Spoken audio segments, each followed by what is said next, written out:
What happens when you get into debt? That's your name? It's not my name. And you can't or won't pay it back. I'm going to seize the car in front of the drive, the Ford. In this series, we meet the people who are losing their homes. Get out! Get out!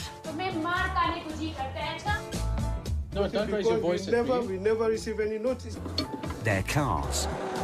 If I give you the keys, Yes. how do I know I'm going to get the car back? And their possessions.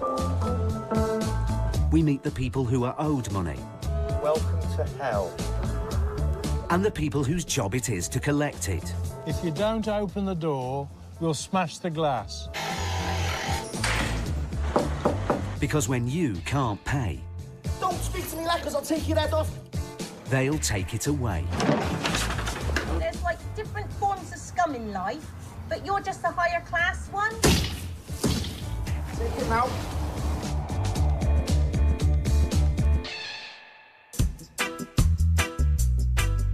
The number of calls to helplines from tenants struggling with rent arrears increased by 13% in the last 12 months, more than any other debt type. Many fear they won't be able to keep a roof over their heads, according to a new report.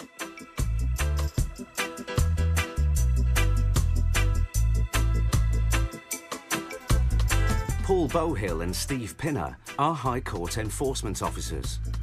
Commonly known as sheriffs, they spend their time chasing debts from those who can't pay. It's supposed to be invited in, not breaking. We have a warrant that allows us to break in. And those who won't pay. If you'd have done as we'd asked, this would have all been totally unnecessary. Working under the authority of the High Court, they are the officers people turn to when all other avenues have failed. They have the power to seize your possessions to cover your debts and evict you from your home if you've fallen behind with your payments. Won't be a problem. Most of the people that we meet are in denial. Denial on two fronts. One is that the debt exists, and the second and critical point is that they don't think it will have gone this far. Paul and Steve are on their way to West London. Their work means meeting people in crisis and facing emotionally challenging cases as they enforce the law. Today's job is one of them. Do you want a sweetie? Sorry? You can have a sweetie. I can have a sweetie. I'm having a chewy at the moment. Oh, right.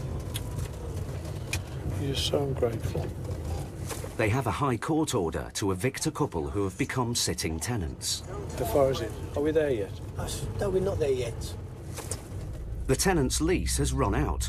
They haven't paid their rent in 5 months, and they've ignored all letters and court orders telling them to leave. The 2-bedroom flat is in a nice area in Chiswick. The owner's son is waiting for them outside the property. He wants to witness the eviction.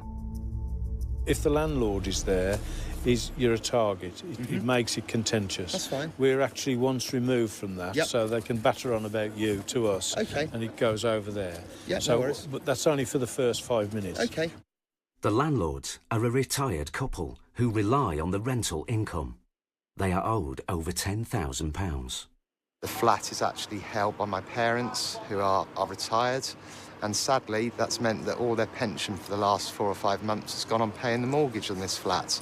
They've worked all their life, so the last few months they haven't had the money to spend on living that they would have had otherwise. So it's been very bad news in that respect. The block down that end, while the tenants effectively stayed there rent-free and, to my mind, squatted. The owner's son has also been told that the property is now not in a good condition. There have been complaints about bad smells from the neighbours.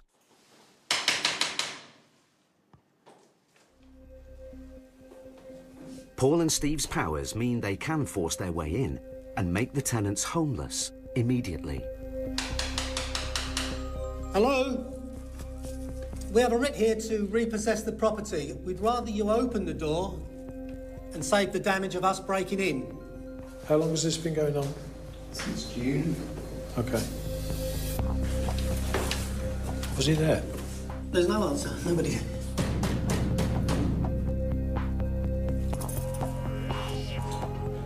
Would you like to open the door, please? Obviously not. That one's locked. The warrants that we carry are quite powerful. So in other words, if people want to talk through the letterbox, we allow that to happen until we get bored, and then we'll just break the door down. We'll do our best.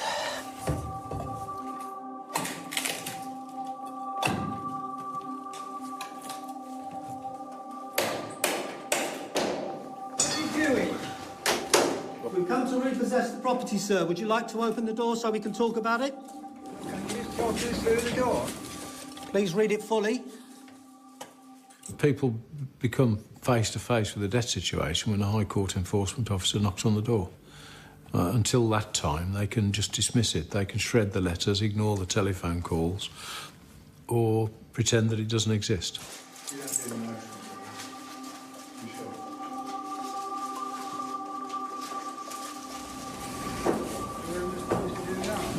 Well, the best thing for you to do is, if you open the door, we can actually talk to you instead of trying to do this through the door, and we can work our way around the system.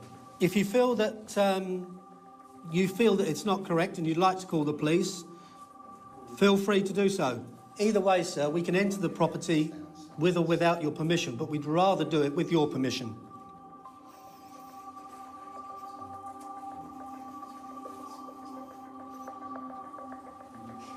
Will you open the door, sir?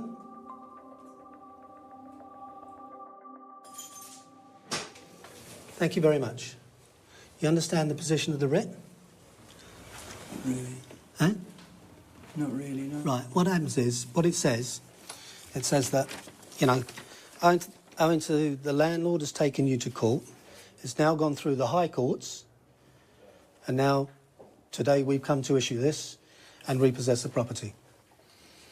Well, we've nowhere to go. But this has been going on for some time. I mean, this isn't the first you've heard of it today, is it? No, we've been trying to find somewhere. But won't the council rehouse you? They're trying to do it. They're trying to serve it, but they said we're not high priority. Well, you are today. now. Yeah. Today you are a high priority because you're now homeless.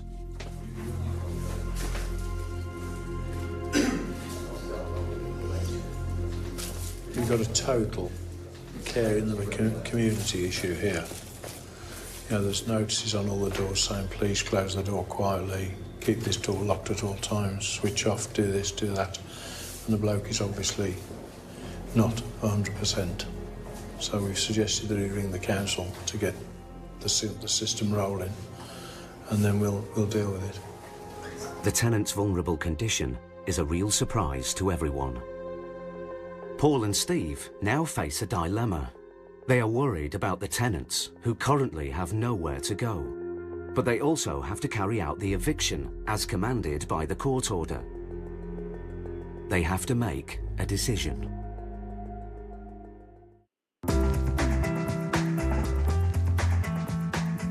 Across the UK, official figures reveal that there were 300,000 mortgages in arrears and almost 34,000 homes repossessed in 2012.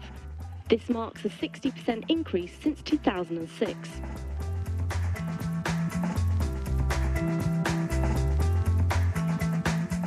Today, Paul and Steve are in Chiswick, West London, on an emotionally challenging case. Hello? They have a writ to evict a couple who owe £10,000 in rent. Their lease has run out. They haven't paid their rent in 5 months. We've come to repossess the property, sir. And they have ignored all letters and court orders telling them to leave. Will you open the door, sir? But they are clearly vulnerable. Thank you very much. You've got a total care in the community issue here. So we've suggested that he ring the council to get the system rolling, and then we'll deal with it. Paul and Steve are legally compelled to carry out the writ. You can't stay in the flat anymore from tonight. I understand. Okay. Tonight? No. Yeah. Well, where yeah. do we go? Well, that's why we're trying to get you to get in touch with the council to give you at least temporary accommodation. Well, how can we get our things together to get out? You know, can we? Okay. Will we have time? I'm asthmatic. My husband's disabled. Yes, I understand. Is there anything we can do? Unfortunately. Well, where do we go? Well, just listen to me a second. Sorry, no, it's okay. No, just relax. What we can do is you get enough stuff together, 2 or 3 days. And where would they put us, do you think? No disrespect. No. I don't know. With the tenants about to be homeless, Paul asked the landlord and his solicitor to ring the local council as quickly as possible.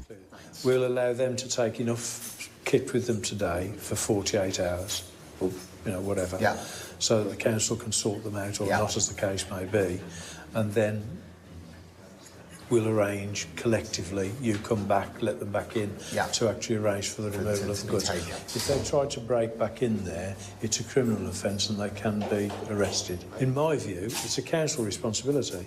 If they're in need of care, and they, from our opinion so far, they obviously are, these people should be prioritised. But it won't kick up on the priority list until the bailiff's there and evicting them.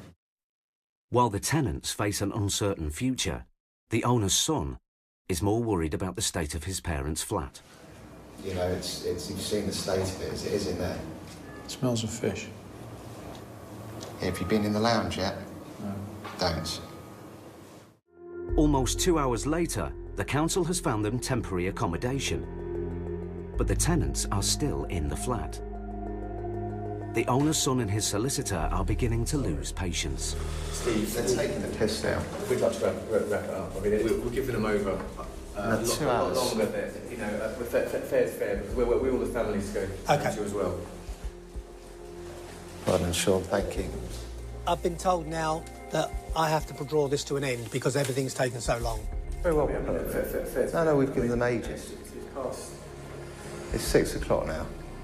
You need to get your stuff together, ready to come out the door. Yes, we can't really hang about outside in the cold, you see. Oh, you can always go and sit at McDonald's, it's quite warm. They're making no attempt now. You've been very helpful. What you need to do is you need to get your suitcase, or where they're going to take your clothes in. We haven't got suitcases. We can't find suitcases, we never had time to get them out. There are no suitcases. They didn't have time to pack suitcases.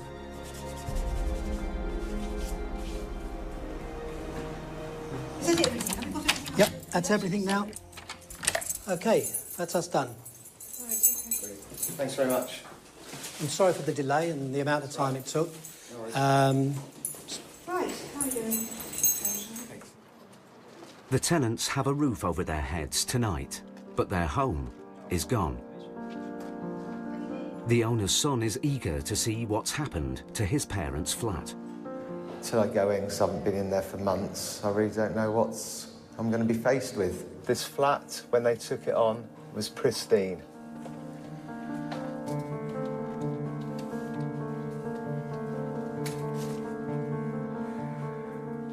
Great, so this is what we're left with.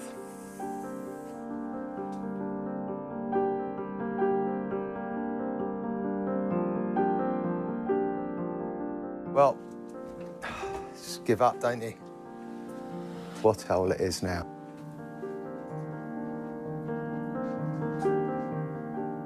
It was really clear that the people had a huge problem. They were just like, you know, absolute hoarders, and the flat was 5 feet deep in waste paper, rubbish and collected items. It's a brand new sofa somewhere under that lot. And the rent arrears is probably around about 10 grand. Then you've got legal fees, so that's probably about another 3,500. And then sadly, because they have left the place in such a bad state, adds up to over double the arrears. So there's another 20-odd thousand pounds. Oh. I think this is what estate agents would describe as in need of tender, loving care.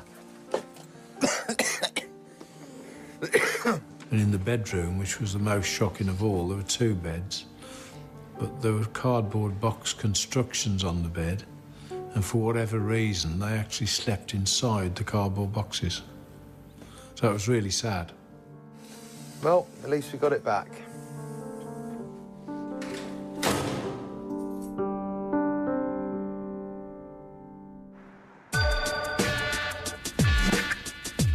If the last job was challenging, their next job is going to be no easier, but for very different reasons.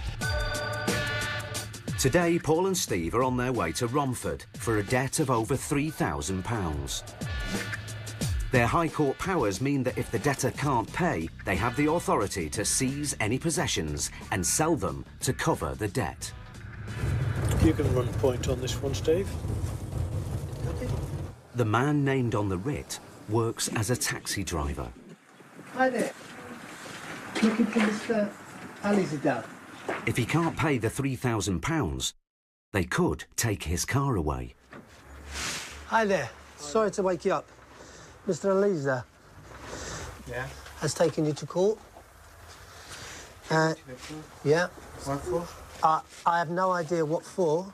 I don't get that information. All I know is that there is a warrant outstanding and the amount is £3,253 and 4p, plus a 440... It's not me. They made a mistake. It's not me. They sent to the court also. That's not me. That's a different person. Who is it? If it's my brother. No, I'm not responsible for my brother. You should go and get them, not me. You're sheriff? I'm a sheriff, yeah. I'm a sheriff, Alizadar. Well, if you need an ID, I'll bring an ID for you. OK, but look, you see... Mr. Alizadar claims that the debt is his brother's, but the writ is made out in his name. I didn't pay that rent for that house, which is... It wasn't me, it's a different person. If he's my brother... So where is Mr. whoever it is? Ask them, not me. He's your brother? Yeah, he's my brother. So you must know where he is. Yeah, I know. You should find them and go and tell them. Why isn't... Well, OK, can I just be very simple about this? Just really, really simple. Is this your vehicle? Yeah, he is. OK. This is from the courts. Yeah. The highest court in the land that empowers me to take your car, unless you can pay this debt. Paul and Steve have no idea whether he is telling the truth or not. A High Court writ is rarely wrong. The way to get to the truth is just to keep talking. And all the time you're talking, you're asking the same questions in different ways, but you're looking for an inconsistency in the answer. So it's straightforward interrogation. I spoke with him. He was my landlord. I was living in this address as well. Before that guy, I was living on that address. And that's why he knows my address. He sent it to me. I showed him why you take it, put it my name to the court. Where is your brother? My brother. It's my brother. He's in this country. Go and get him. Well, we don't need to, because we're going to take the car That's fine. You can take it in my car. OK, can you give the keys? Huh? Give us keys. I'm not going to give the key. Why should I give the key? Can you get your brother on the phone, then? I'm not going to put him on the phone. Well, that's OK. We'll just take the car. I'll call a recovery truck. Call in the carriage. Look, listen, there's an easy way of doing it or there's a hard way. No, it's not the hard way. I'm not responsible Unless you for prove that. to us that this is not you. Have you got the logbook for that vehicle out there? Yeah, of course I've got a logbook. But before Paul calls the tow truck, he rings his office to check out the man's story and whether the writ is correct.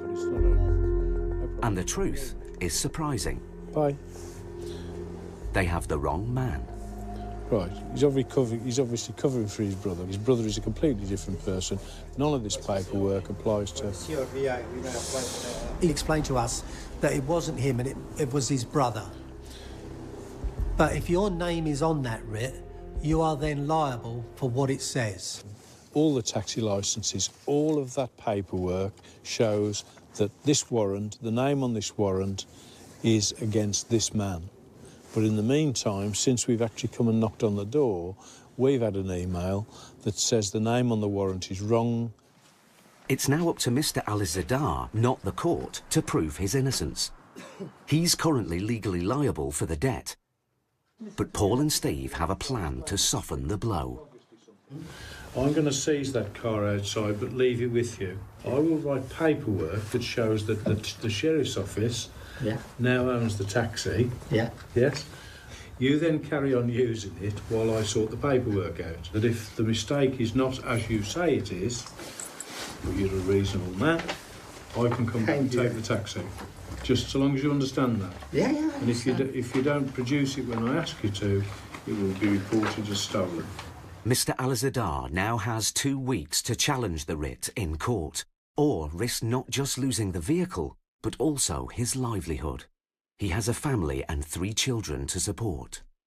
There's obviously a mistake, or sorry, potentially a mistake, But I'm happy with what I've done because I can still come back not smiling if it goes wrong.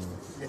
Right, in the meantime, if you want to save all this aggravation, ring your brother and get him to call me.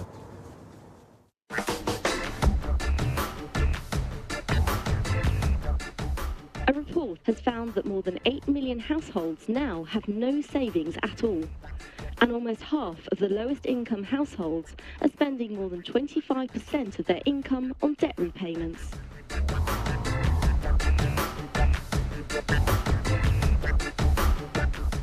Steve Wood is a Bristol bailiff with over 20 years' experience. His firm specialises in carrying out court orders and repossessions on commercial properties. A busy week can see as many as 50 writs executed. I'd be inclined to say this is a fictitious name. I've been assaulted, I've been knifed, things thrown at us, oil, petrol. We've had people swing at us with pickaxes. We have heard it all before, and I'm sure we'll hear it all again. Good morning, Evelyn, Somerset Police. How may I help? Hi, good morning. My name is Steve Wood. I'm a bailiff based here in Bristol. It's just for information purposes. Today, Steve is repossessing a small convenience store, a classic corner shop. But the tenant owes over £5,000 in rent. Yeah. OK, all right, no worries. Thanks very much for ringing. Bye. Thanks, bye-bye.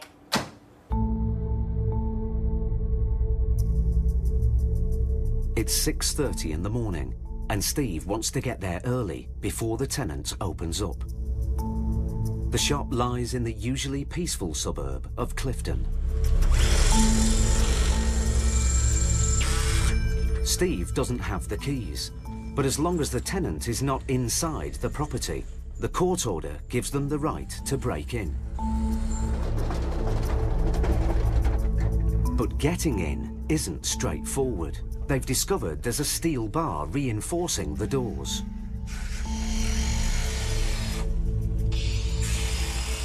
While the locksmith cuts through the steel, the tenant arrives. Are you with the shop, sir? Yeah. We're bailiffs. We're repossessing it on behalf of the landlord for non-paid rent. How much? Well, that's what you're going to have to discuss with the landlord. Steve's first task is to get the keys and gain entry before the tenant crosses the threshold. If you encounter anybody before you get in and that person's inside the premises, you cannot go forward. Whereas if you've got into the premises and you're over that threshold and then somebody turns up afterwards, then you're okay, you're in the premises. So have you got the keys that could let us in? Yeah. All right. Could I have the keys, please, sir? How much is it? Richard. They're in. I don't know, it's about 5,500 as far as I'm aware, maybe a bit more, but at the moment we're repossessing it for non-payment of rent. My colleagues repossessed it. All right, we're changing all the locks. Yeah. So you take the stock out now? No, stock is... You can take the stock out, but I'll give you my business card, and we can arrange for you to take the stock out. Well, you haven't paid your rent, have you? Steve's writ only allows him to take possession of the property. He's not authorised to seize the stock inside or take payment. So what can I do with the payment? Well, you need to talk to the landlord. I would immediately phone the landlord and start to talk to him. How much is the total? Let me get the warrant. Come in and have a look. We'll have a look. Well, according to this, it's £5,802.46. So if I pay this amount to whom? To the landlord. Then you have to open the... I can't say yes or no. All I can say is ring the landlord or ring his agent, and if they agree, then we'll let you have the keys back once you've paid the rent arrears and our costs. We're changing the locks, front and back. Okay. If you try to gain entry after we've left, it will be a criminal offence. Okay. All right? Okay. Thank you for your time. Yeah, thank you. All right. Bye-bye. Bye. Despite being owed over £5,000, the landlord at least has his shop back. But once inside, Steve discovers the situation is even worse. The back of the shop has been converted into living accommodation. None of this has been authorised. It's all put in illegally, and there's a sort of shower unit in here. It's just disgusting. It really is. We normally find that some of the property's been converted if it's upstairs and completely separate, but actually chopping the shop in half, and he hasn't even, it's just amateurishly done. chopping the shop in half and just putting a full stud wall in, and then turning it into living accommodation. It's just wrong. It's just wrong. I mean, it's going to take thousands to put this right. It's horrible. There was definitely 3, possibly 4 living there. It's sad, but it's not unheard of, and it shouldn't happen in today's age, but it does. While Steve doesn't know who is living there, the conditions are a real concern. Just a load of junk. There's a side entrance here, which has been padlocked up. And it's just a load of junk, really. Gee whiz, look at these electrics. How the hell this place hasn't gone up in smoke, God only knows. It wasn't the cleanest of shops that we went into. The fridges were dirty. There wasn't that much stock on the walls, and some of the stuff that was there was out of date. There were rat droppings behind the counter. Yeah, I wouldn't be doing my shopping in there. Looks like a bit of a mouldy sponge. I'm not sure what the hell that's. It's a pain, though. Back open at 12, back in 10, back in 3 minutes. So he's obviously. Has he got one for not back at all?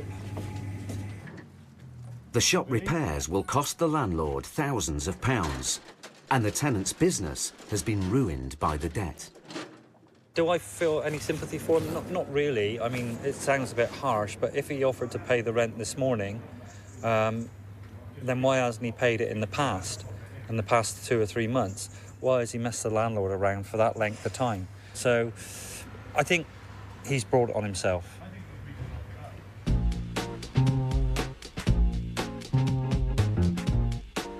Today, landlord Mark Talbot has arranged for the tenants to come back and clear their possessions from his retired parents' flat. The tenants had refused to leave and owed £10,000. Unbelievable. Although the tenants were vulnerable, Mark has discovered that they were fully aware of their debt and the notices to leave. They even like to keep track of how much rent they're in arrears on their calendar. And when they got various letters from the lawyers. Oh, look, it's got the county court judgment there in August. Clearly they can't claim they didn't know what was going on. And I'll just try and open that window to get a bit more fresh air in, to let the stench out, if I can. Oh, dear. Heartbreaking, absolutely heartbreaking. Finally, the tenants arrive. Well, we can start getting stuff downstairs, can't you? I mean, I don't mind helping. Yes, of course I will. I just want everything out, don't I? So I would politely suggest that we try and chuck as many clothes into black sacks a bit quick as possible, wouldn't you? And then at least by the time the man in the van comes, we'll have done something for him to put in the van, won't we?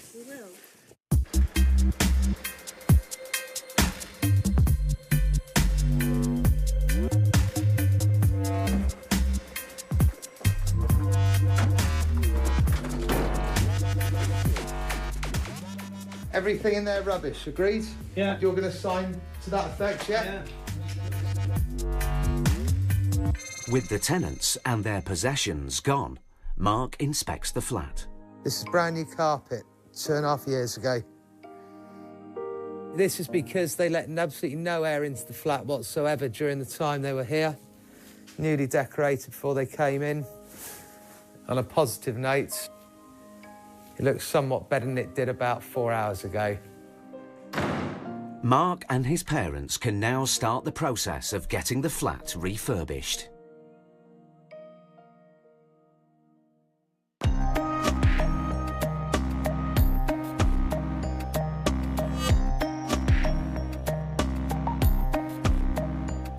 Two weeks ago, High Court enforcement officers Paul Bowhill and Steve Pinner were in Romford to see taxi driver Mr. Ali Zadar. That's not me, that's a different person. He had to pay £3,000 or risk losing his car. My paperwork allows me, under this name, to seize your vehicle. But it was a case of mistaken identity. The writ should have been in his brother's name, and even though Mr. Alizadar is the innocent party, it was up to him to clear his name in court. Ring your brother and get him to call me. Now they are returning to Romford. The debt has risen by a further £700, and Mr. Alizadar hasn't been to court. So while Paul and Steve know he's the wrong man, the writ commands them to collect on the debt. The bloke has not made an arrangement to pay yet, so we're going to go back and give him the bad news that we're expecting him to pay. It's £3,915 today. I'm going to lead on it to you. The last time he thinks you're Mr. Nice Guy. Hi, how are you? I'm okay, how are you? Very well, thank you. We still have a problem. We haven't heard from anybody with regards to this. So the situation is now that because your name is on all our paperwork, we are coming to you for this. Because this has come from the High Court, the writ has been done, it's in your name, and my name. You're responsible for it as far as the High Court is concerned. The last thing I want to do, or sorry, we want to do, is to take your car away. Because it's a nuisance to us, it's a nuisance to you, and it might all go wrong. Listen, in real terms, how much money could you get now? The money, I can get £200-300. No, we're looking for £2,000 at least. I can give you £200-300. With the deadline up and Mr. Alizadar unable to pay the debt, Paul is duty-bound to enforce the warrant. The sheriffs have to seize the taxi.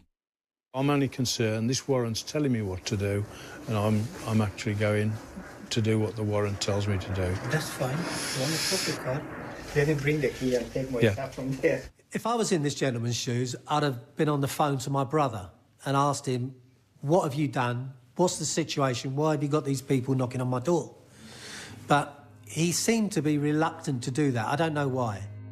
It also means that Mr. Alizadar will be without his family transport and out of work. I'm sorry to have to do this. That's fine, that's fine. It isn't fine, and I feel just as bad about it, but, you know... You gave me a chance last time. I did. Which is, we thought he's finished. Yeah. You're not going to come back. It's cost £444 for our attendance today to remove it. So it's just cost him another £450, if you like, plus whatever the other costs are on it. So the debt started off at £2,400, it's nigh on £4,000 now. This is where it goes out of control. And the easiest way to resolve this is to get the money. That's the easiest way, and fight about it afterwards, because every day that we've got this car, you're losing your wages. All right, sir. Is there anything? Tea, coffee, cold drink? No, sir, we're okay, thank you. We're okay. He's a really nice guy, though. I mean, you take the man's car away and he's living away and he invites you in for coffee. Take care, sir. Okay, thank you. If we can get this solved in a few days, we'll bring you back. I hope he's... Thank you. All right. I hope that we're done it. Sort him out tomorrow. Okay, thanks very much. Everything easy. Bye-bye.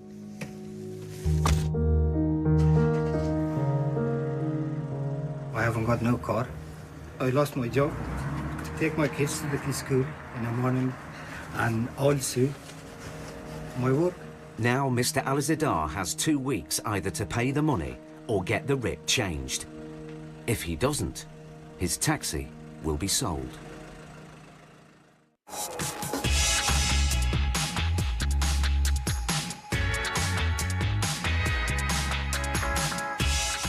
High Court enforcement officers Paul Bowhill and Steve Pinner are seeing more and more cases of people on housing benefit who are in rent arrears and in trouble. Today's case is to repossess a house in Harrow. What I can't believe on these is that the rent arrears just escalate, don't they? How do they allow it to get this far? According to their writ, the landlord is owed £10,000 by a female tenant. Well, we don't know anything about it, though, do we? Nothing at all. Do we need to, though? Well, no, I suppose If we know the whole story, we'll get all emotional about it. We'll be in tears sitting at the side of the road. Oh, I don't want to do this job. Well, please don't cry, you'll start me off.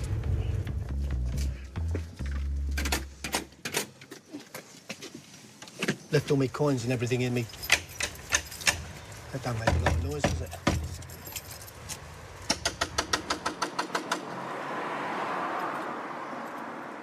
With no answer, their High Court powers enable them to break in.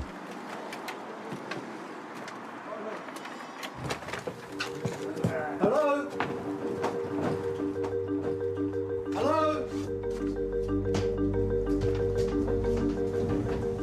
Clear downstairs? Nobody downstairs. Hello? Nothing? No. Let's have a look round. Steve and Paul investigate the house for clues to the tenant's situation. It soon becomes clear that she has a young child.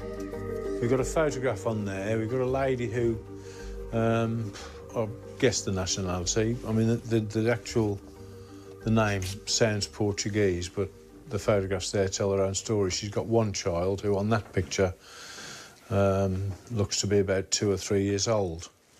We're then walking along here and we're finding debt collection letters through here, more debt collection letters, different companies, more debt collection letters.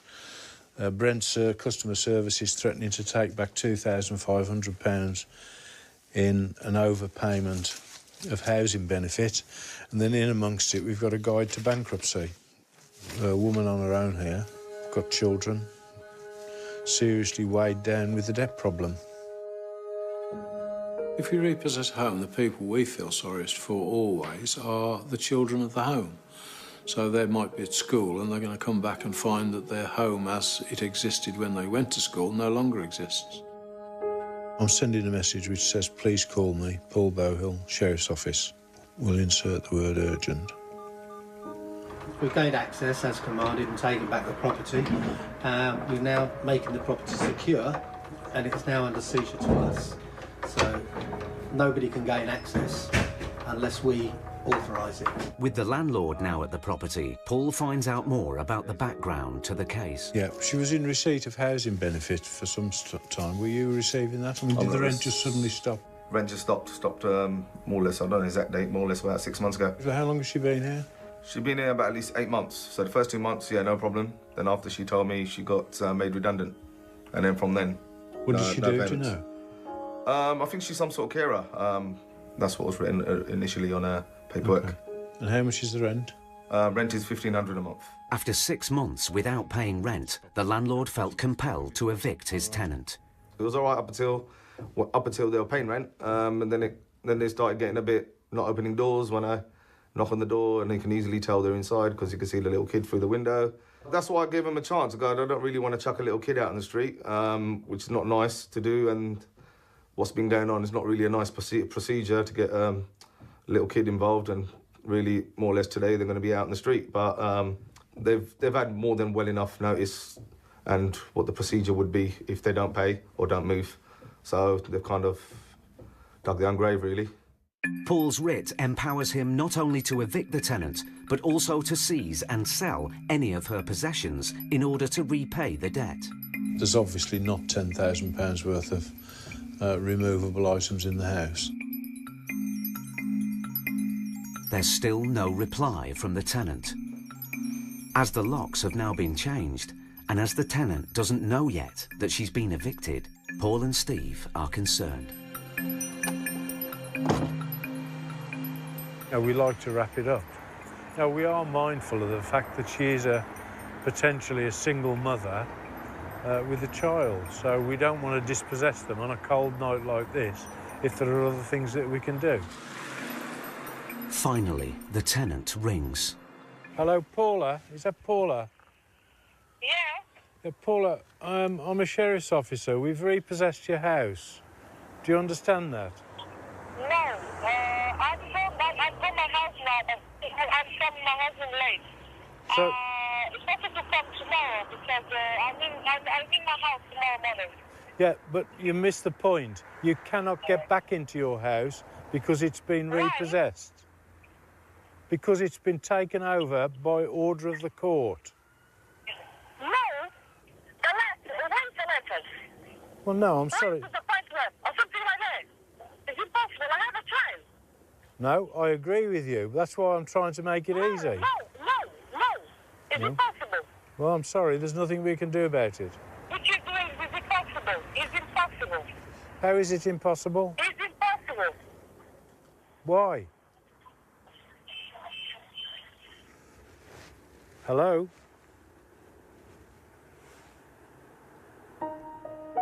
It's getting late. Paul and Steve are worried about where the tenant and her young son will spend the night. If children are involved in a repossession, we immediately go into a completely different mode to contact the council, because where children are involved, the council have a duty of care to provide emergency accommodation. 2 hours later, the tenant finally returns. She has left her young son in the care of relatives. Oh, I lost my job. The child need too much money because he's eating, he's need dress, everything. Now my expense for money all weeks is £45. I feel sick, I feel bad. Because I love my child. All days I have different letters for bills. It's difficult. Sorry. As Paula has left her son with relatives, she isn't eligible for emergency council accommodation. It's a huge, huge problem, this is. You know, £1,500 a month rent, where do people find that? The housing benefit system has now been capped, but we're at the sharp end, and the reality is that we do feel for it, because we're the people who see it.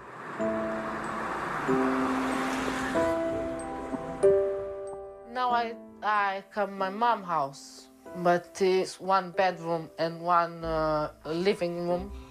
My sister in my house she come to visit me. Now we sleep 7 people in 1 house. With Paula homeless and without transport, the sheriffs decide to drive Paula and her sister to her mother's house. She's good to go now, so we've done the best we can. Bear in mind, we've now been here for like nearly 11 hours.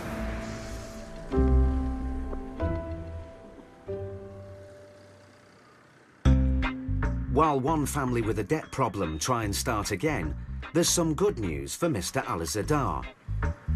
1 week ago, he watched powerless as Paul and Steve repossessed his taxi.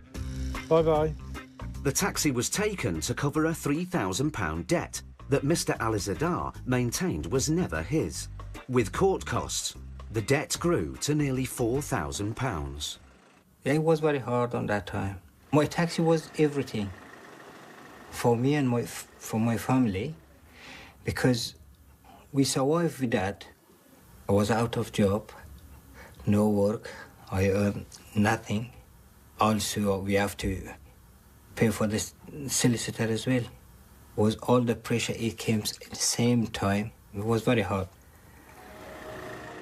But after going to a solicitor to get the writ against him cancelled, the sheriffs have now returned his taxi.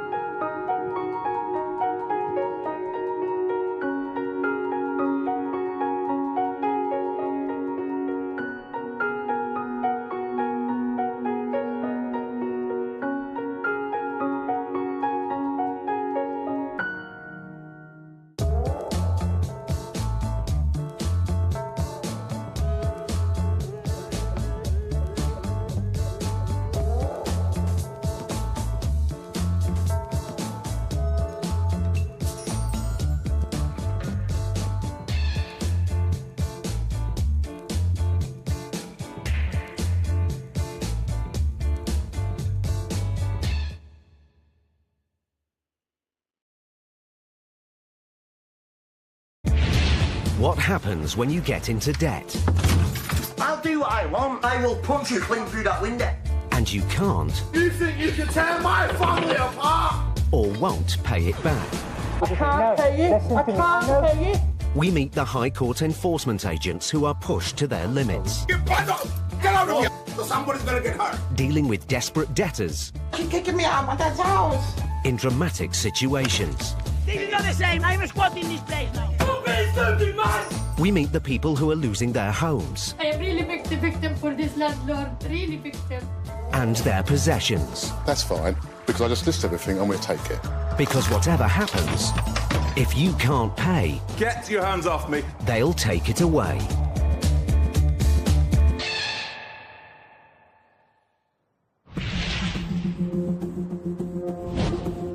A leading charity reports that nearly 40% of homeless people have lived in properties without the owner's permission.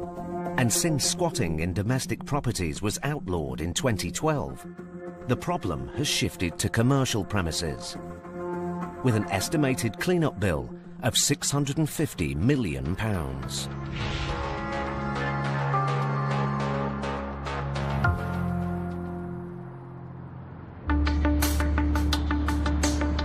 Paul Bohill is a High Court enforcement agent.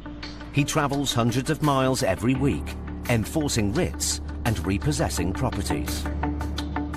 It's 7 a.m. in South London. Today, Paul and several colleagues are facing a real challenge. They must evict a group of squatters who've taken over an empty nursery building in Brixton. So what time are the police due? They're going to be with us from the outset. They've been told to expect the worst, so the team have security and police backup. Paul is also being joined by Stuart McCracken and Ian Taylor. But apparently, from what we've heard, is the police said that they've been throwing bottles and paint and all sorts, so it could get quite feisty, I suppose. You're all right with a bit of urine. It's just like your normal weekend, isn't it, Ian?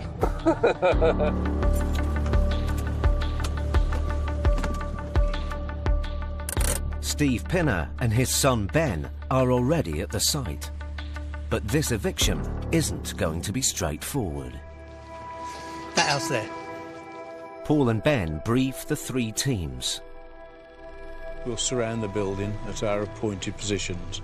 They have been known to throw paint and urine, and if they are, please stand back. And we want spotters at the back watching the upstairs windows, just in case there's a television coming out to be dropped on us. Just some more intel. There's also someone inside that also glassed someone recently. Obviously, they've been noticed barricaded, which includes fridges. You may find a fridge coming down the stairs. Whatever they face, Paul wants the agents to remain calm.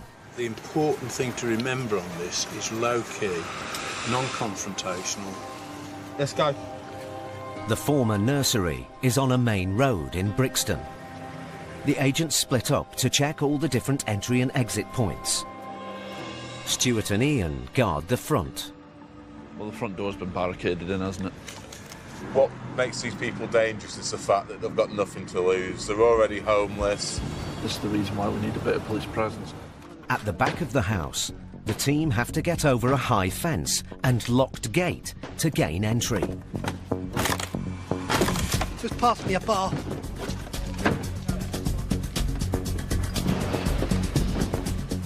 The gate has been nailed firmly shut.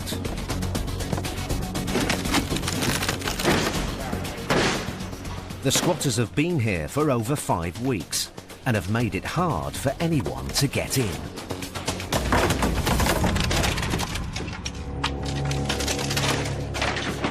Sorry about it not being so quiet.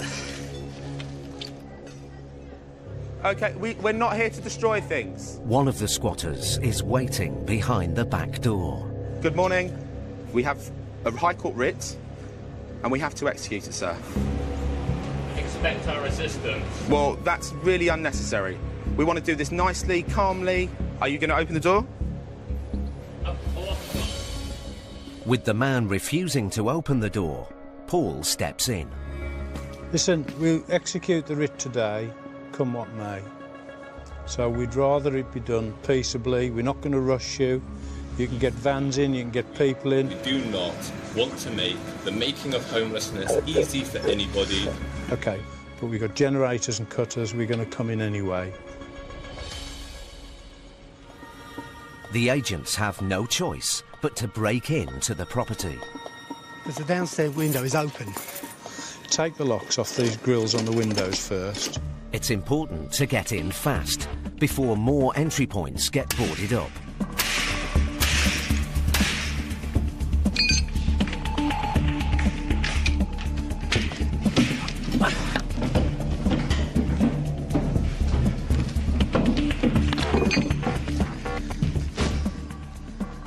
Successfully in, Steve now smashes open the barricades, blocking the back door.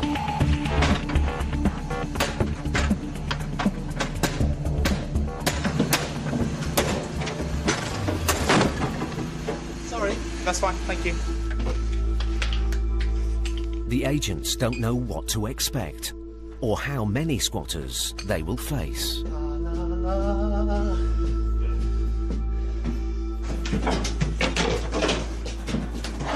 Good morning, sir. I'm sorry that we're going to have to ask you to leave today. OK, so we have 1, 4, 5. Oh, fucking hell. People living like this. Normal shithole. This is almost as untidy as my house. When you get into these properties, for some reason they just trash the building, and for no particular reason. Why would I want to live in somewhere that's filthy dirty? Hygiene is like next to zilch. I couldn't do it. Ben finds the man he spoke to through the door, Glenn. How many of you here? I thought there was more. I'm not even sure of numbers at the moment because quite a few people have gone away for a few days. Apparently there's about 12, 13 people in there at the moment, but apparently there's 32 classified as missing. So they might come back, they might not. Paul and a police officer inspect a former classroom. So just look out for needles and things. And find evidence of Class A drug use. That's a big enough needle to tranquilise a horse, isn't it? Yeah. More squatters have now returned. But as they begin to leave the house with their belongings, tensions start to rise. I'm not letting anybody to touch my stuff, right? You wankers, go get real jobs. Go fuck yourself. Some of the squatters have started drinking alcohol and don't seem in a hurry to leave. As various vans arrive to collect their belongings, the squatters decide to move from the former nursery playground to the yard next door. Ben realises that they could try and squat there instead. He takes immediate action.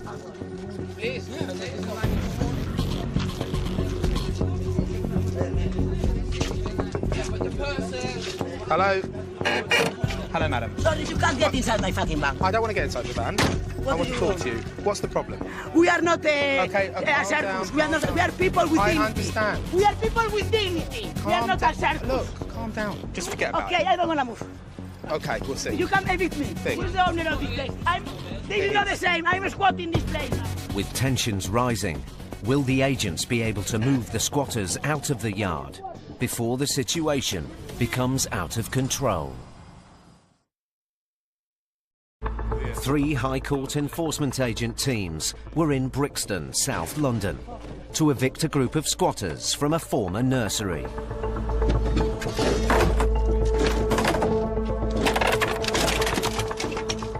We have a High Court writ, and we have to execute it, sir. Expect our resistance. The eviction started peacefully, but once in a neighbouring yard, the situation became volatile. I'm squatting this place now.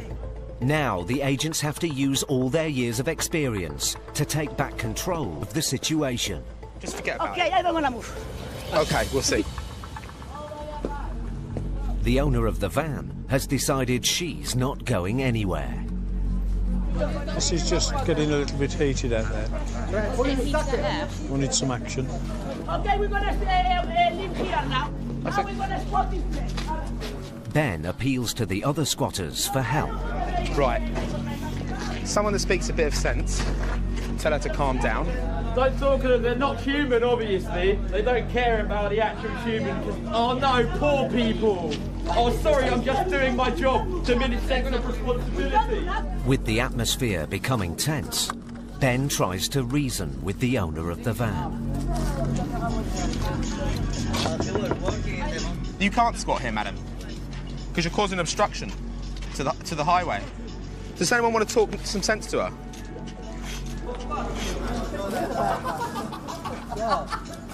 When people decided that, do you know what, I'm not actually going to go, it doesn't affect us, because at the end of the day, we know you're going, and could, in the event, result in you being arrested for obstructing and refusing to leave. Ben suspects that the squatters are now trespassing on private land belonging to the mosque next door. With no one cooperating, he changes tactic. Good morning, sir. Is the Imam available?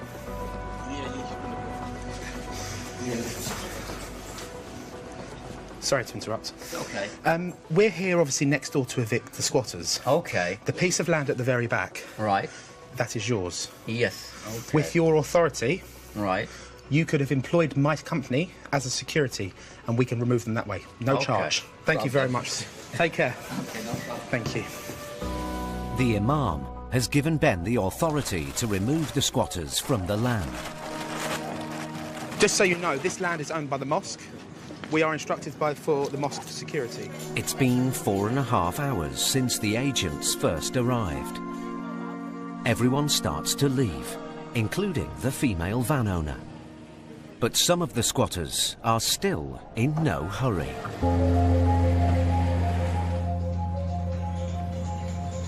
Not allowed back in. That's my stuff, yeah, okay. Yeah, no. They'll have to bring it out for you. Yeah, we'll bring it out.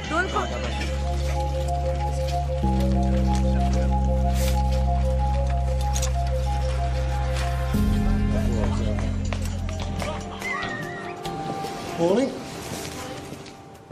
The landlord's agent has arrived. He explains the property had been left empty, waiting for council approval to turn it into private dwellings. As soon as Goods has put the sign up at the front, the property, it was, you know, he had somebody come in and checking it over, but they went one night, came the following day and it was occupied and that was it. So, I mean, how can you live like that? It's just horrendous, isn't it? The main problem is, I mean, it's great getting properties back for landlords and things like that, but it's the whole damage that's left behind. It's not like when a property is legally rented out that if it's left in a bad condition, then they can legally take their tenants to court. Unfortunately, because it's squatters and they had no legal right to be here, they can't do that. Glenn has a first-class university degree in maths. He sees any empty property like this as fair game to live in. Squatting for me is just my escape from rent. I don't want to be put in a situation where a large proportion of my wages goes towards someone who's rich enough to buy a property. I feel everybody should have an equal opportunity in being able to shelter themselves. But we'll just keep moving on, building after building after building. The agents have turned what could have been a challenging situation into a peaceful eviction. This is the disturbing part. Every one of those people there felt that they had an absolute right to be there. We know from speaking to the agent that the property company is trying to get a change of use so they can turn it into dwellings. In other words, to house homeless people. Not this sort of homeless people, but people who will pay rent.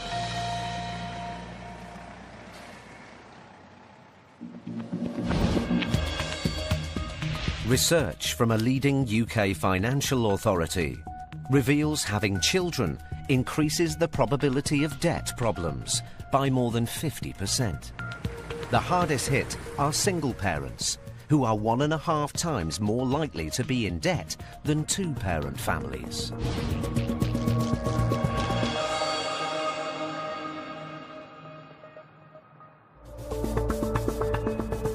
High Court enforcement agents Gareth Short and Craig Vernal work across Wales and central England. What's the plan there, mate? Plan? We're off to Birmingham. They have a writ to collect a large debt owed by Kayleigh Goodwin to a firm of solicitors. The debt totals just short of £6,500. If Kaylee can't or won't pay today, the agents have the right to seize assets to pay off the debt.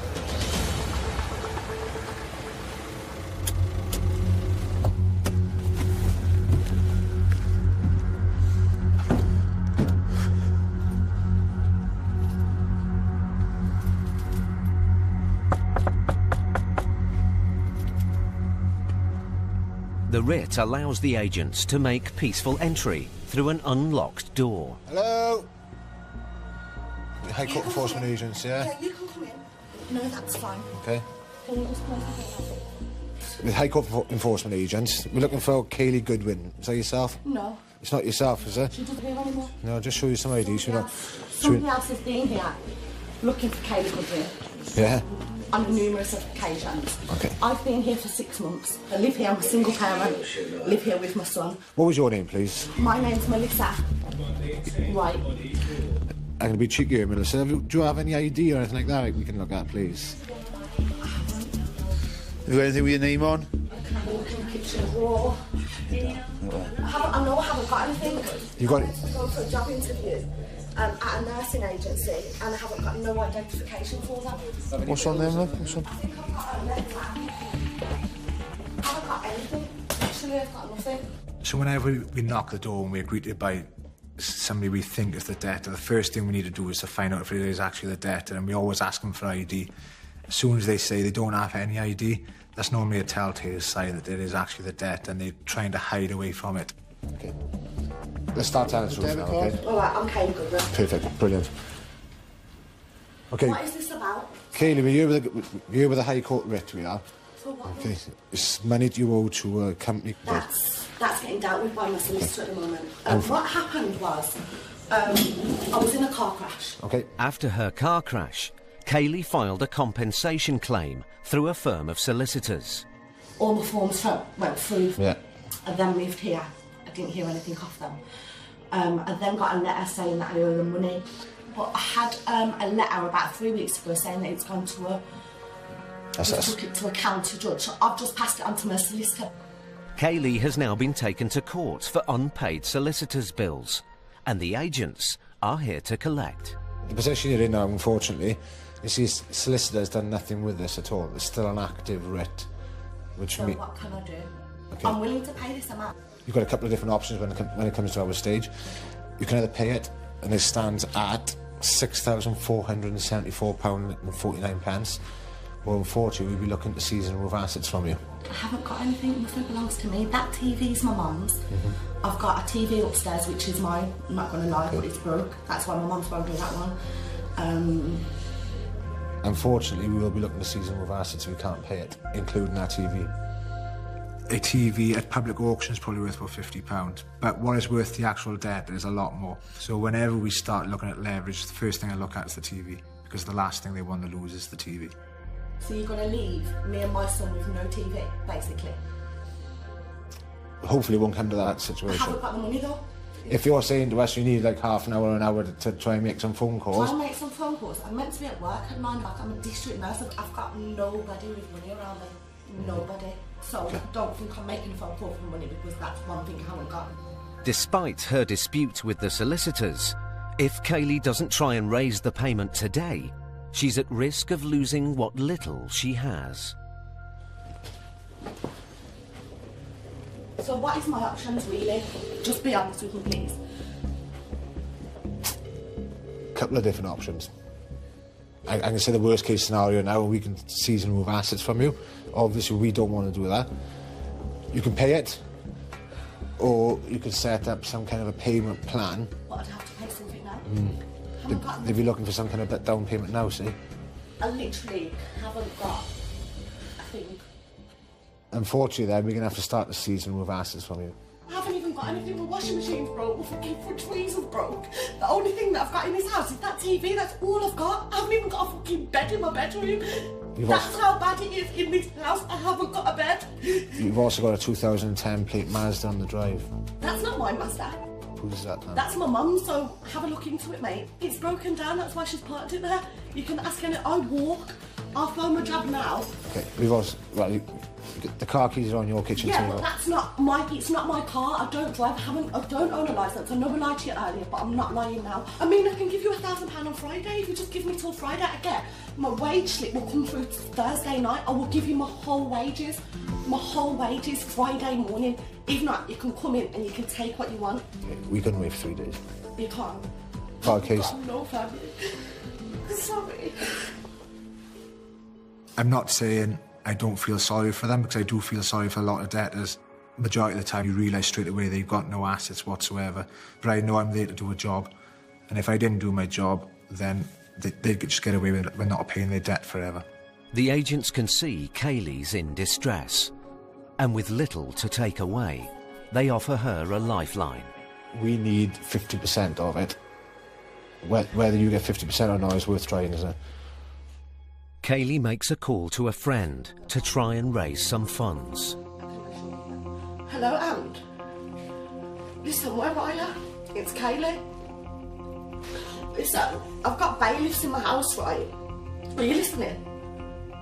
And listen, I need some money and I'll pay you back £500 a month. If not, they're taking everything out of my house now and Baby's in bed. 3 grand, I owe them 6. I'll give you about £500. If not, they're taking everything out of my fucking house, and I woke up this morning and I've got all this at my door. Kaylee's friend can lend her the money, but can't get it immediately. All his money takes 3 working days. It's not good enough. Unfortunately not. I don't know what the fuck I'm gonna do. Alright. I need a few hours. We can give you an hour. We can wait here for an hour if you wanted to. Why are you trying to intimidate? I'm not trying to. Feel like, I'm not. How am I trying? Bad, like I just mean like I feel like he's a heartless in my house. Okay. My son's upstairs in bed. I know it's your job, like I do get it, I understand it, but Yeah. I'm asking for 3 days. I can get the money for you in 3 days. We'll happily wait. We'll be the most patient man in the world for the next hour or so if we wanted to. I'm sorry I just shouted a lot. Don't need to apologise to us, that's fine. I do appreciate that having 2 burly guys knocking your door is not the nicest thing in the world, especially if there's a single mum living on her own. And that's when I just try and take myself down to their level. Just try and see where they're coming from and just speak to them on a one-to-one basis. How confident are you that that person, or you're going to have £3,000 at the end of the week? I will have £3,000 if I have to go and sell myself by the end of the week. I'm not asking you to do that, yeah? I'm serious though. I've got a son upstairs. I need to protect. Okay. I don't like being in debt. Like, I don't like it. But what we could do is put you into something called a controlled goods agreement. So that means we list some items in your property, we leave them here with you, and then come Friday, we can then give you until Friday to pay this £3,000. Yeah? And then put you into something manageable on a monthly or weekly basis for you. With the promise of £3,000 in 3 days' time, the agents give Kaylee a payment plan to pay the balance. Would you be happy with that? That's all it takes. I take a quick seat here and let me explain this easier, yeah? By signing the controlled goods agreement, Kaylee enters a binding contract. Come Friday now, you're going to make that payment. It's that number there. Yep. All the best. Hey, all the best tonight. Thanks, Kaylee. Take care. Kaylee now has 3 days to come up with £3,000. If she doesn't pay by the deadline, the agents will be back, and she could lose her possessions. Gareth and Craig have managed to get a result from a difficult situation. But in Paul and Steve's next case, I am really the victim for this landlord. they face a tenant locked in a bitter dispute with her landlord. What about my children? They go to school, they have exams, they close their books.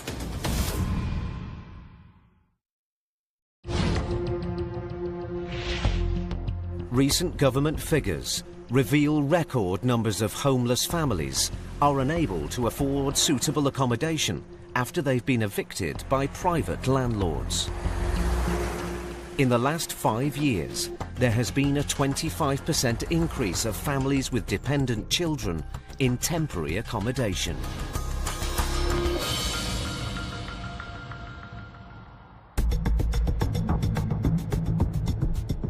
High Court enforcement agents Paul Bohill and Steve Pinner are in West London to carry out an eviction. Next job we're on our way to is a repossession. The tenants, Mr. Janidi and his family, have lived in the property for 3 years, but recently fell behind with their rent. There was an amount of 6,800 outstanding, but for some reason 3,400 odd has already been paid. Looks as if they were sort of trying. Despite the fact that some of the arrears have been paid off, the landlord decided not to renew the tenancy when the lease expired. That's it, first house in on the left. It's quite posh, isn't it? The tenants were given a date by the county court by which to leave. But that date has come and gone. And now Paul and Steve must get the family out. Today. Oh my goodness, it's got all bloody concertina grills on all the windows. And a steel gate. It's very secure, isn't it? That's a high security lock as well, isn't it? Yeah. This is an odd one, isn't it? Yeah. Somebody who's obviously seriously paranoid. It's got a burglar alarm as well.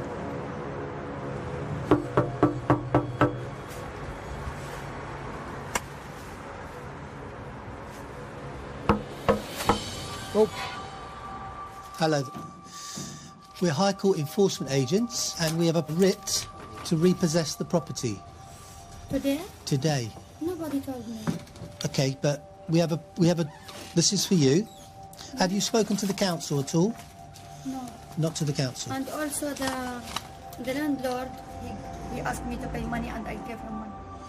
We can see that you have given him money, yes, but unfortunately, I didn't prepare anything and I don't know where to go. Okay. Let me just talk to you. How many people? 2 children. 2 children. Okay. No. Okay. The way to do things is to pack enough clothes for yourselves and your children for a couple of days. Yeah. And then you can make an arrangement to come back in a couple of days. All belongs to me. No, not you make for the landlord. All this stuff for Okay, me. no, it's okay. So you make it. No, please, just take a breath. Okay, just calm. Okay, have a seat. Have a seat. Have a seat. It's clear the eviction has come as a shock to Mrs. Janidi. Her husband isn't at the house, and a family friend, Ramsey, steps in to help. How many days you have to leave the house? No, today. What do you mean today? How today? How? It's not possible. Steve explains that after the tenancy ended, the court instructed the family to leave 8 weeks ago. I told him I am ready to pay all the arrears. He asked me what you can pay. I said tomorrow I go and I went, paid 2,500 after I wiped everything. And I said I am very ready to give the money and please give me the tenancy agreement. Why I paid him 2,500? Tell me why. For nothing? Mrs. Janidi claims that her landlord agreed to renew her tenancy after she'd paid off some of the arrears. But the High Court writ orders immediate eviction. If he's played games with you about payment of the monies, that's completely separate to the possession order. Cutting a long story short is we have no option in this. You have to leave today. 99% of what here is mine. Even the floor you I understand. Is mine. No, I understand that. What about my children? They go to school, they have exams, they close their books. I accept that you have a story to tell, and I'm sorry to be the one who has to do this. I am really victim for this landlord, really victim. Yeah. Should the Lord also save me, not just the landlord? Despite Mrs. Janidi's dispute with her landlord, Paul and Steve are duty-bound to enforce the eviction. This is not law, not at all. It's not only clothes. It's not a matter of clothes. I have expensive things in this house. We are not people from the street. I understand that. While Steve tries to reason with Mrs. Janidi, Paul goes off to talk to the landlord. He's just arrived with a friend who's been helping him with the case. Sorry, she's telling us a story there. Yeah, she's all fine. She's shown me the court order, which is... I mean, this is an end of tenancy, isn't it? It's a Section 21. Yeah. She's told she's got to pack her stuff now. She's got an hour to pick the stuff up. Just give us 15, 20 minutes. It's best if she doesn't... Unless, that's all right, unless you're happy with confrontation. Inside, Mrs. Janidi is still refusing to leave. can't leave now. My life is here. But we can't. By the time your children get back, the council will be closed. Okay, that's it. We're gonna wait the children. They have a test, they have exams. This is the circumstances where you phone the school and you say, there is a problem at home, the school will let him go. Mrs. Janidi leaves to pick her teenage children up. Family friend Ramzi stays to pack their belongings. But the agents want to know where Mrs. Janidi's husband is, who is also named on the writ. If he hear the news now, consider him dead. He's 70 years old. He have blood pressure. He have sugar, diabetes. He have jaundice. He have heart problem. To have all this on top of that. Bad day. Ramzi tells the agents that Mr. Janidi is in hospital. But the landlord's friend has a very different version of events. The story that we've got from them, collectively, is that the husband is in hospital. Well, as far as we're aware, he just disappeared off the scene. Right. And then that's the cock and bull story that she gave us. But we believe he'd gone back home. That's what we thought. Home being to Jordan? Wherever he came from. The landlord's friend knows about the payment to clear half of the £6,800 arrears. But with over £3,000 still owing, he's unaware of any agreement allowing the family to stay. I can't understand why she paid it anyway, because she was told not to pay it. She was told, but if you read the court thing, she didn't have to pay it. She had to get out on the 1st of December, no money's paid or anything. 50 minutes later, Mrs. Janidi arrives back with her children. Spotting the landlord's friend, she wants answers. I want to ask. No. I am busy. I don't do problem. I want to talk. Just talk. Just talk. Talk through solicitors. If I am solicitors, what is first? Solicitor didn't make for me anything. I went to the solicitor. No. Talk through your solicitor. I want to talk. I asked him just why he did with us like this. Just talk through We your changed solicitor. his house to be a palace. A palace. Everyone knows. I understand your position, but you must go to the council for help. You must. Okay, I know, but... Mrs. Janidi and her 2 children are now homeless. It will be up to the council to provide emergency accommodation for the night. Obviously they're going to get upset. You know, to all intents and purposes, this is one of the worst days of their life. They're being asked to leave a property which they consider as being their home. The job still has to get done.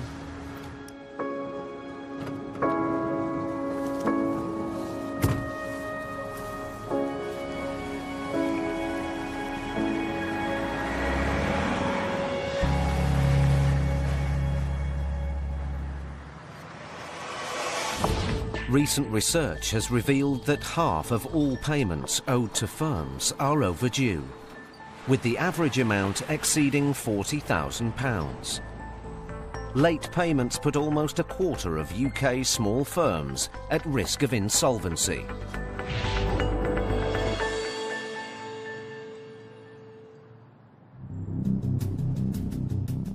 Gareth Short and Craig Vernal are back on the road again. This time they're in Bristol to recover a debt of over £10,000 owed by a plumbing business to a supplier. We are going to see Phoenix Engineering Southwest Limited. It's currently to the tune of just over £10,000. It's a big one. Yeah. The agents have already visited the company's warehouse without success. Notice of the writ has been sent to the home of its director, Jasmine Lovell, and now the agents are on their way to recover the debt. Gareth and Craig immediately spot a potential asset they could seize if Mrs. Lovell can't or won't pay. There's a bill there, or an invoice for purchase under the name of Lovell. So it's definitely this vehicle is linked to the defending company.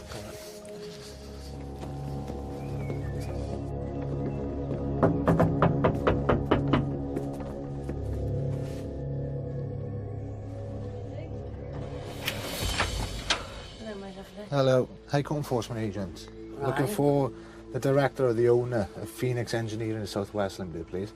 That'd be me, my lovely, you, but I dear. don't actually do anything with the company. Okay, but you are the director, are you? Yeah, okay. At the moment, we've got a High Court writ which says that you owe £10,046.93. Right. Well, it also gives us the ability to seize and remove assets from you. Yeah, but only for the business. That's a limited business. But it doesn't run from here. Obviously, nothing in here is owned by the company because this isn't anything to do with the business. Yeah, you'd have to prove that to us, unfortunately. So what do I do here now? So you've got two different options. You can either pay £10,046.93, Right. or we are going to seize and remove assets from you. Right, okay, that's absolutely fine. I'll leave you there. I'm going to go find... Inside, Mrs. Lovell calls her husband, Paul, the manager of the business. There is nothing in this fucking house that wants that Here we go. You've got any tools or anything? Right, there's nothing here. Okay. Reference the company. We're going to have to come in and do a search of the property then. I'm not going to let you in, my lovely. Okay. But I've got a dog as well. So Okay, that's fine, that's fine. Okay, no worries. Can I walk around the back and see how big our dog is? You've got a card. What do you mean a card? A telephone number. This chap that knows about the company can Okay, ring you. yes. Gareth passes Mrs. Lovell a telephone number, and moments later, he receives a call from her husband. Hello. I'm a High Court Enforcement Agent. Okay.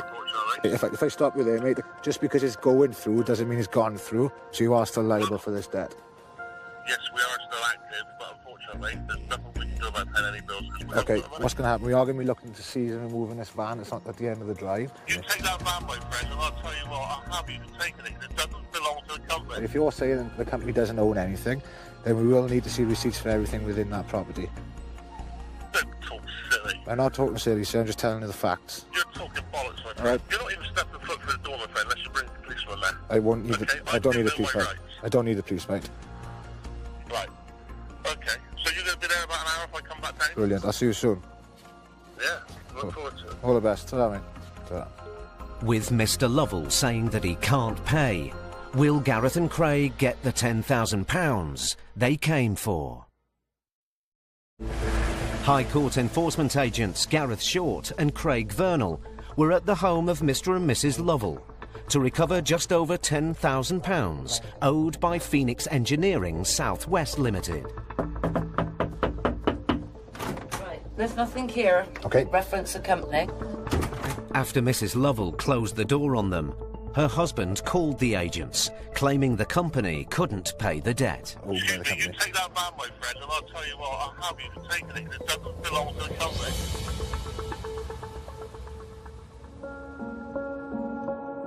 Now, after the agents have waited 40 minutes, Mr. Lovell arrives home. Hello, sir. You all right? Yeah. Mr. Lovell, is it? Okay, so the position you're in now. This outstanding balance of £10,046.93 needs to be paid. Okay, well, we haven't got the money. Company's not got the money. It's as simple as that. Okay, well, you said to me earlier that you're winding the company up. I haven't got no choice. Is there a reason why you're still wearing uniform then? Because that's the only clothes I've got to wear to work. The company's still trading, yeah? Not really. It's still in existence, but it's not trading. Okay, so it still exists, it's still active. So it means the company's still liable for this debt there. Well, debt can't be paid. What's the other options? Remove goods. Anything we believe or suspect could belong to the company. Mr. Lovell produces the logbook for the van. I don't believe it belongs to the company. It belongs to me. I'll show you that. 2 seconds. This document is not proof of ownership. So that proves to me who's liable to tax the vehicle, but it doesn't actually show who owns that vehicle. But ultimately, that can be seized right now. With his van at risk of being seized, Mr. Lovell decides to tell the agents why he's in so much financial difficulty. We've got a contract in Bristol which these claims done, which we've not been paid on, 110 grand. One of the reasons I've not been paid on that contract, unfortunately, he went bankrupt. Just because somebody owes you money doesn't mean you don't have to pay somebody else. Don't we? Yeah, no, totally agree. If you cannot pass debt on. Right, It's okay to owe other people money. No, you need to do what you've got to do then. Okay. All right. Because at the end of the day, I ain't nothing, mate. It's clear that Mr. and Mrs. Lovell's business has hit hard times. But now they're at risk of losing the one asset they have left. The agents give him one last chance to come up with an offer. If you come to us and you say, this is what we can do and this is what we propose to do going forward, then we will take that back to the client and see what their views are on it. Okay, right, then we'll go out and chat with her. Brilliant. A lot of the times the builders are working on the big projects and there's a lot of money involved. So if somebody doesn't pay them that, it's obviously going to have a knock-on effect personally, and they can't afford to pay their debts. 5 minutes later, Mr. Lovell comes back out of the house. Gareth and Craig are hoping for a substantial down payment towards the £10,000 debt. She's on the phone to her sister. Yep. We might be able to raise the grand, but that's about it. I'll speak to the office now, see if they accept that. You need to have a think about what you can offer going forward on a monthly basis. His £1,000 offer is a fraction of what he owes. I don't think that's going to be accepted. Try it. Gareth calls the office to check whether Mr. Lovell's offer of £1,000, together with a payment plan, is enough to save his van. He's offered a down payment of £1,000. Yeah. And then clearing the balance in 3 months. From our point of view, Jane, right? We've got no assets inside the property. We have got a 56 plate Ford Transit. But that's probably £500 at auction. Yeah. Yeah. This fella has a history of non-payment. Okay. He doesn't make payment. The claimant will only accept a payment plan if Mr. Lovell signs a personal guarantee with them. See what he says. If he says no, I'm not going to do that. Yeah. Say, right, well, in that case, then they're not accepting your offer. Brilliant, okay. Okay, Mr. Lovell, unfortunately, they're saying you've missed a couple of payments with them before. Unfortunately, like I said, there's a couple of other suppliers that's gone that way. So what they're saying, you've got two different options. If you want a £1,000 down payment now, you'd have to be a personal guarantor for that. So you need to sign a piece of paper to say if the company doesn't keep up with the repayments, then you'd be personally liable for it. Me personally? You, your wife, whoever signs for it. Can we get a dog to sign it? Right, what do you want to do, Dog? We're going to have a chat. Go and have a chat. We need to get all your sister and make sure she can bring this money over. Yeah, she can. Right. £1,000. So it's £1,000 today, £1,000 at the end of May, £1,000 at the end of June, and then clear the balance at the end of July. Yeah, we should be able to clear it. Mr. Lovell has been given a lifeline. But as he now has to sign as a guarantor with the claimant, it's not just company assets that are at risk if he defaults, but his own possessions. I just have to take some details from you, sir, on £1,000. Switch one the money as well, ain't you? That'll help. Thank you. Thank you, Perfect. Thank you very much, mate. All the best. All the best. The case is resolved for now. But if Mr. Lovell doesn't stick to the claimant's payment plan, the agents will be back. It's an extra trump card now because we've only got the van, whereas now we've got that and the personal guarantor. But I think from what he's saying, and the reason that he signed it, I think the company, by the end of July, the company will pay the debt anyway. Happy defendant. Can I keys? Yes.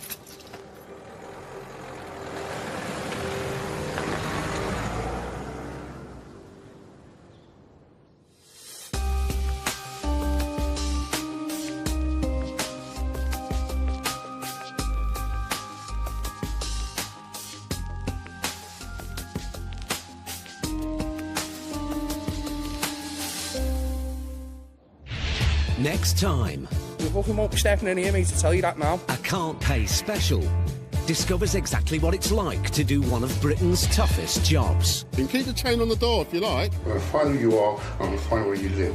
Trust me. Right. We see the agents facing anger Get out of the fucking house, man. Push me about. and deceit He blatantly lied. in some of the most challenging cases of their careers. Don't touch me, don't touch me. Oh, that looked awkward. See how the crews get on next Wednesday night at 9. Tomorrow night at 9, Living with Crazy Noise Through the Walls. The new series of Nightmare Neighbour Next Door continues. But next on Channel 5, Paul Connolly exposes the criminals trying to make a mint from desperation. The Great British Fake Off in just a tick.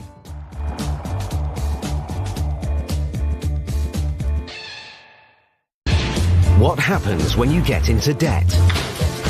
I'll do what I want. I will punch you clean through that window. And you can't I don't know where I can't go. or won't pay it back. I can't pay you. I can't pay you.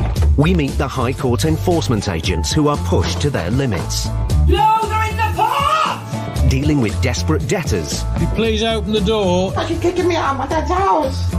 in dramatic situations. I'll break your glasses. We meet the people who are losing their homes. We've got nowhere to go. You can't leave him because if that pipe comes off, it's like threatening. And their possessions. Will it be all right to tow it behind a transit? Because whatever happens, if you can't pay, Get your hands off me. they'll take it away.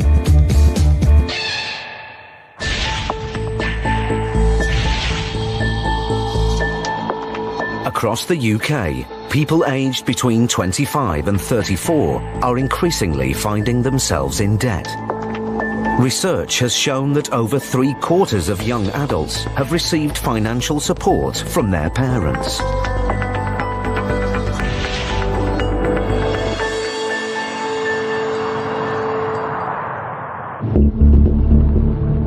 Stuart McCracken and Elmore Victor are High Court enforcement agents. They work all over England and Wales, seizing property and collecting debt. Sunny Blackpool, eh? Always. Today they're in Blackpool to serve a writ on Mr. Daniel Barrett, a self-employed plasterer who owes over £6,500. That's what we have to know. So let's have a look. 1, 2. There we go, on your right hand side.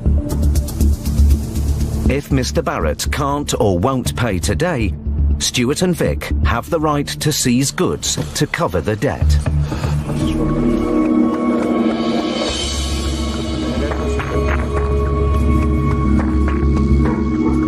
The High Court writ gives the agents the right to make peaceful entry through an unlocked door. Hello? It's alright, I've gone. Don't let him out. I know I'm not, don't worry. Right, what are you doing? Come on, get in. What are you doing coming in? We're High Court enforcement agents. Well, right, I know who you are, Okay. but all I want you to do is Yeah. stay outside the door, please. I'll be staying here at the moment, okay, to show you my ID. Right. So my name's Mr. McCracken, this Right. is Mr. Victor.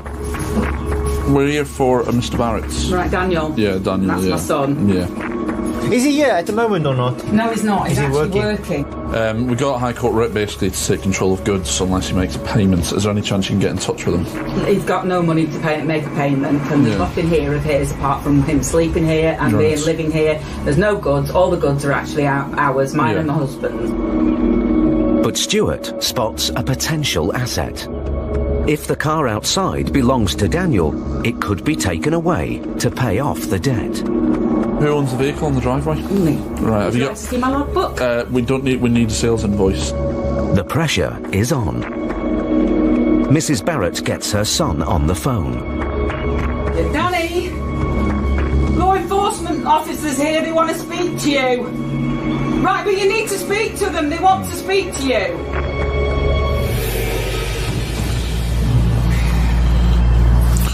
Hello, is that Daniel?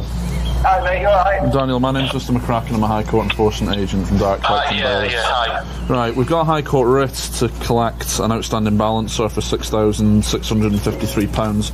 Yeah, carry on, get to the point, mate. Yeah, well, I am getting to the point. I'm explaining why I'm here, so what I'm prepared to do. For one, you shouldn't be in the house. You've walked in the house on your own without being asked to come in, so you need to leave. No, we won't be doing that, sir, I'm afraid. No, you will be doing. You will. There's nothing there that you can physically take. I'm not, like I said, sir, we're here to collect an outstanding balance of £6,653. Oh, I'm not present at the address and I can't discuss it over the phone, so... While Stuart talks to Daniel, Mrs. Barrett shows Vic the paperwork for the car. Well, I'll be staying.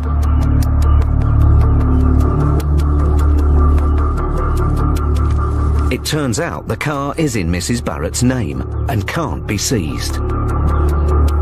I do think that brings out the worst in people. It's embarrassing, isn't it? I mean, it is embarrassing to anyone. And I think it's even worse if it's not your debt, and it's your son's or your daughter's debt. But as Stuart speaks to Daniel, tensions begin to rise. Get off the property. You've got no right to be in there. I do have every right to be in You here. have walked in that house on Don't raise your voice, sir. invited in. Don't raise your voice, okay? If I want to raise my voice, I will do. You've walked into my mum and dad's house without being given entry. That's you correct, can so leave yeah. now. No, we won't be leaving, sir, until you make a You payment. will be leaving because you'll be there all fucking night. And you know it. You know it, and I know it. Okay. Danny. On your name and everything. Yeah, you can have my name, sir. No problem at all. My name's Mr. I want to know McCracken. where you live as well. Yeah, no problem at all. That's fine. I've got no issue with that. We're based in Northwich and Cheshire, sir. Yeah, I bet you are, yeah. I bet you are. I don't accept any kind of threatening behaviour at all in any way, shape or form. At the end of the day, we are trained to deal with that situation, and there are various ways of controlling it. You just got to think about your end goal, because we are there to collect a payment and nothing's going to stop us. After 10 minutes at the address, the agents aren't any closer to recovering the debt. Put my mum on the phone. Okay, there you go. What money are you after? To see what you can raise. To see what you can raise. He's got a tenner. That's a token gesture. He has no money. He works for himself. He doesn't work for free. No, he doesn't work for free, but you know yourself, if you're self-employed, the work comes or it goes. It's just a shame to see parents getting dragged into issues that are out of their control. If I was ever in that situation, my mum and dad would kill me. There's no question about it. But at the end of the day, they don't want to see your son in dire straits. Daniel's offer of £10 towards his £6,600 debt is not enough for Stuart. He's obviously at work at the moment, so he'll be getting paid for jobs. So he must have some form of money to keep diesel in his van. But then, it becomes clear that Daniel isn't at work after all. Right, okay, I thought you were out at work. Right, he's out of work. He's not at Does he work. want to come back home then? Sorry? Does he want to come back home and have a chat with us? He says, well, do you want to come back home and come and have a chat with him? Oh, not again, Danny. You can't do this. We've got neighbours looking here and everything. Do you want to try this time, Vic? Hello, hi there, my name is Mr. Victor. Look, mate, we're here to work with you as much as possible. Yeah, you can work with me. But Mrs. Barrett has had enough. Give us the phone back, please. Right, Dan, that's enough now. She's going to lock the door. I've locked the glass door. Yeah. No, they're in the pot! Will Stuart and Vic be able to control this unpredictable situation and get the £6,500 they came for?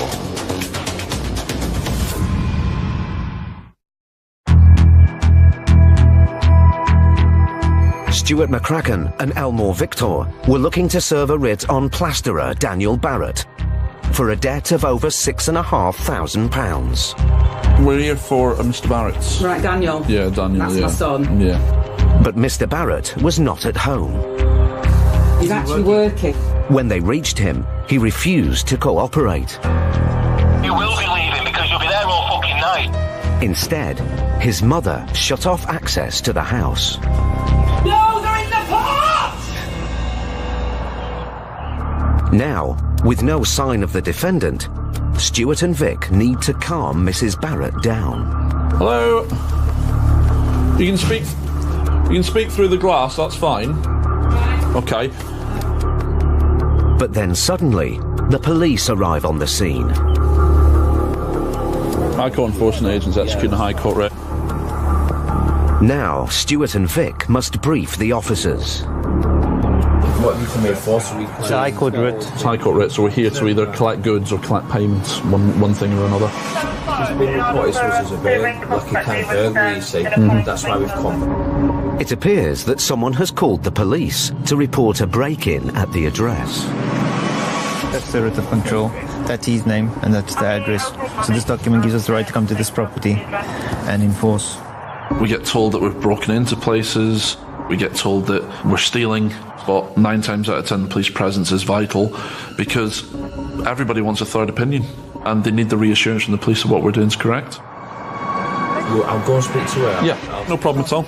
Having established why the agents are at the address, the police go to speak with Mrs. Barrett. Come a bit. Close that door. With the door open and the police inside, the agents enter the house. They need to assess whether any assets inside belong to the debtor.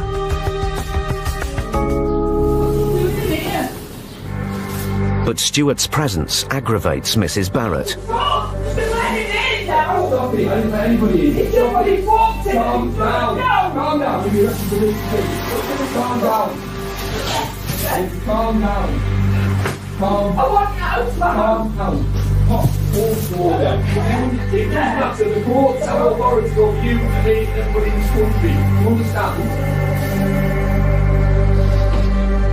If you calm down, I'll explain things to them, but you don't give people a chance.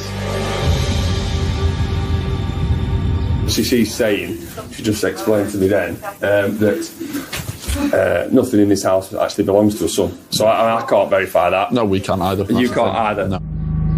Despite Mrs. Barrett's protests, Stuart needs to make a list of items of value in the house under a controlled goods agreement. If any of the assets belong to Daniel, they can then be seized if he doesn't pay.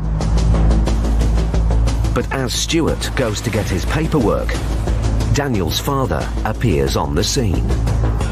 Morning there, sir. Have you forced entry? Sorry? I've seen this list, you know. Have you forced entry? No, not at all. No, you not walk at all. through that permission, yeah? No, not at all, sir. Should we let you in? If the door's open, so we can walk through, it's for I've got peaceful from that entry. list, you're not allowed. No, well, you can do, sir. If that was the case, the officer would have Have you arrested made my us. wife cry, pal? It appears that Mr. Barrett is aware of his son's financial situation. You've seen his lister. Yeah, I know. What you need to do is a payment plan. I know. I've been through the procedure with this lister, mate. I know. And the other thing is, sorry to talk to you, your transit van's blocking my driveway, I'll put my car on it. Okay, we'll move it. Yes, of course. Do you want me to explain what's happening, sir, or not? Because you're exactly like your son. I'm trying to explain the situation. I've got all the legal requirements, I've heard everything. What we're going to do is call the control. Sorry, I'm not walking away, sorry. Daniel's father doesn't seem very willing to discuss the matter. But Vic needs to make him understand the situation. At the moment, this is a High Court active writ. Yeah, that's the only legal documentation, and that's why we're here today. And unfortunately, it's in your address because he does live here. Yeah. So it's up to you to prove that nothing in this property belongs to your son. It's not up to us to prove that it does. I think that's the bottom line. Just get to the bottom line so these gentlemen have got more important things to do. Yeah, I didn't phone them, sir. I didn't phone them. I'm not wasting their time. They're here for the breach of peace. Mr. Barrett decides to call his son to try to get him to cooperate. Just speak to him. And thank you for the call, Ben. No, we're saying get him out, so speak to him. Hello? Right, what we're going to do is, and just let me, before you get worked up again, let me explain to you, because everybody's now calm in the property, alright? We're doing what's called a control goods agreement. Mr. Barrett, Mr. Barrett, Mr. Barrett, Mr. Barrett. No, I'm not. You need to come back to us to suggest what you realistically can afford monthly going forward. Daniel has made Vic a new offer. He's offered £30 a month. I will put it to the claimant, but I can tell you now they won't accept it. Okay. You need to raise funds. That's the bottom line. Daniel's offer of £30 a month means it could take 20 years to pay off the £6,500 debt. Vic lays down an ultimatum. We'll make a list of what's here of value. It stays here, and we will give him 24 hours to contact us, to come back to us, to make a payment. If he fails to make a payment, or he doesn't want to talk to us, or come to an agreement, right? We have got the authority to return. The agents must walk away without a payment for now. But if Daniel doesn't come up with an acceptable offer within 24 hours, Stuart and Vic will be back.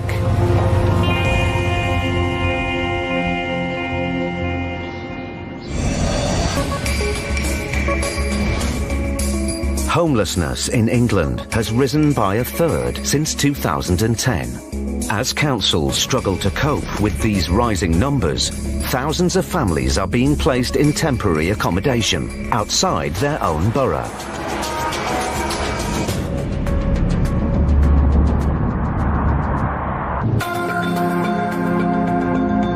3:30 p.m, North London. Turn right. High Court enforcement agents Paul Bohill and Steve Pinner are on their way to carry out an eviction. This is a repossession, which I think the property's up for auction because we've got to send the keys to the auctioneers. The name of the road is St Margaret's, Tottenham, I think. The claimant has applied to the High Court to speed up the repossession. This means the current occupiers, Debbie and Dean Douglas, must leave the property today. It's here. But this is going to be one of the toughest evictions Paul and Steve have ever faced.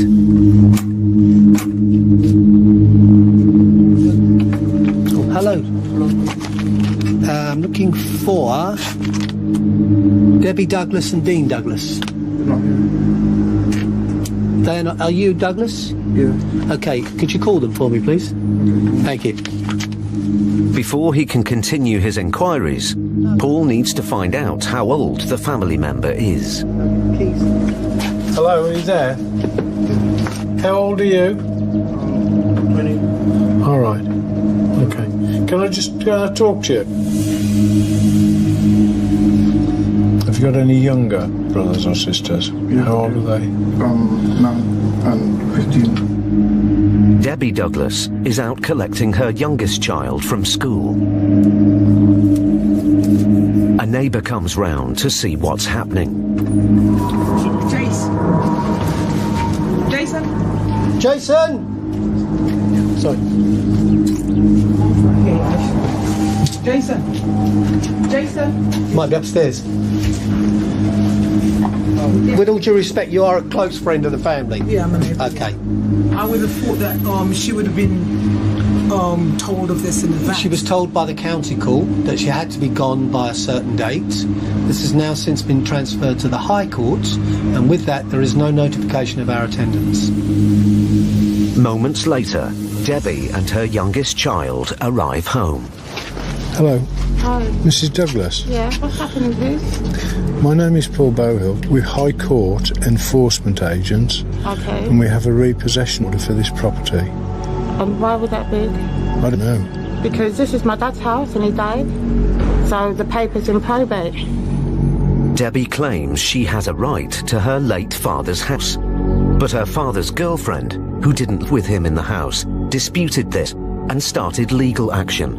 It's like a family dispute, but it's my dad's house, but it shouldn't be getting possessed because the paperwork's in the solicitors. He told me none of us can do anything until we make an agreement to say who is entitled to what. The possession order was granted by the county court. Okay. And it's now been changed to the High Court. Yeah.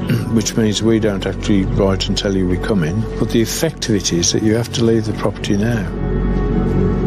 But it's my dad's house. I just don't get it. This has been going on for 15 years. Wow. Debbie believes that legal proceedings are still underway, but the High Court writ means that her father's girlfriend has won her case and is entitled to evict Debbie and her children. Who is Dean Douglas? That's my brother. Is he contactable? Do you think he'd know anything about this? No, because he knows as much as me.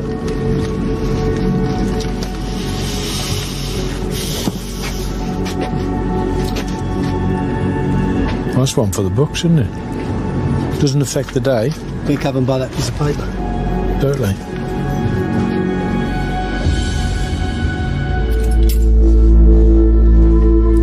Clearly in shock, Debbie gets her mum on the phone. My dad lived here. He lived and he worked. He was a tailor. Yes. And he worked there. And he's... Mum, remember the letters that I was bringing to the house that we were looking at? Well, they must have been real. Like, what am I supposed to do? Like, we went that bad. I didn't even want to stay in this stupid house.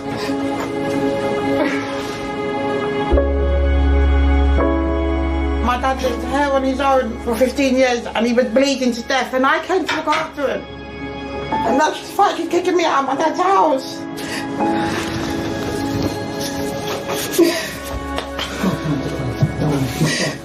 But The woman's just doing it. She's kicking my dad, my dad's out. Family disputes are always going to create emotion because at the end of the day, it's a family. And obviously, something's happened for us to be there, and it's going to be awkward. Despite the complicated family feud, the agents are duty-bound to enforce the eviction. The neighbour, Christine, steps in to help her friend. It's not a time to cry, it's a time to be strong. You didn't know about the case, you go back and fight for what's yours. Simple. The mother of legal services, Great Britain, you kick out a woman with 3 children.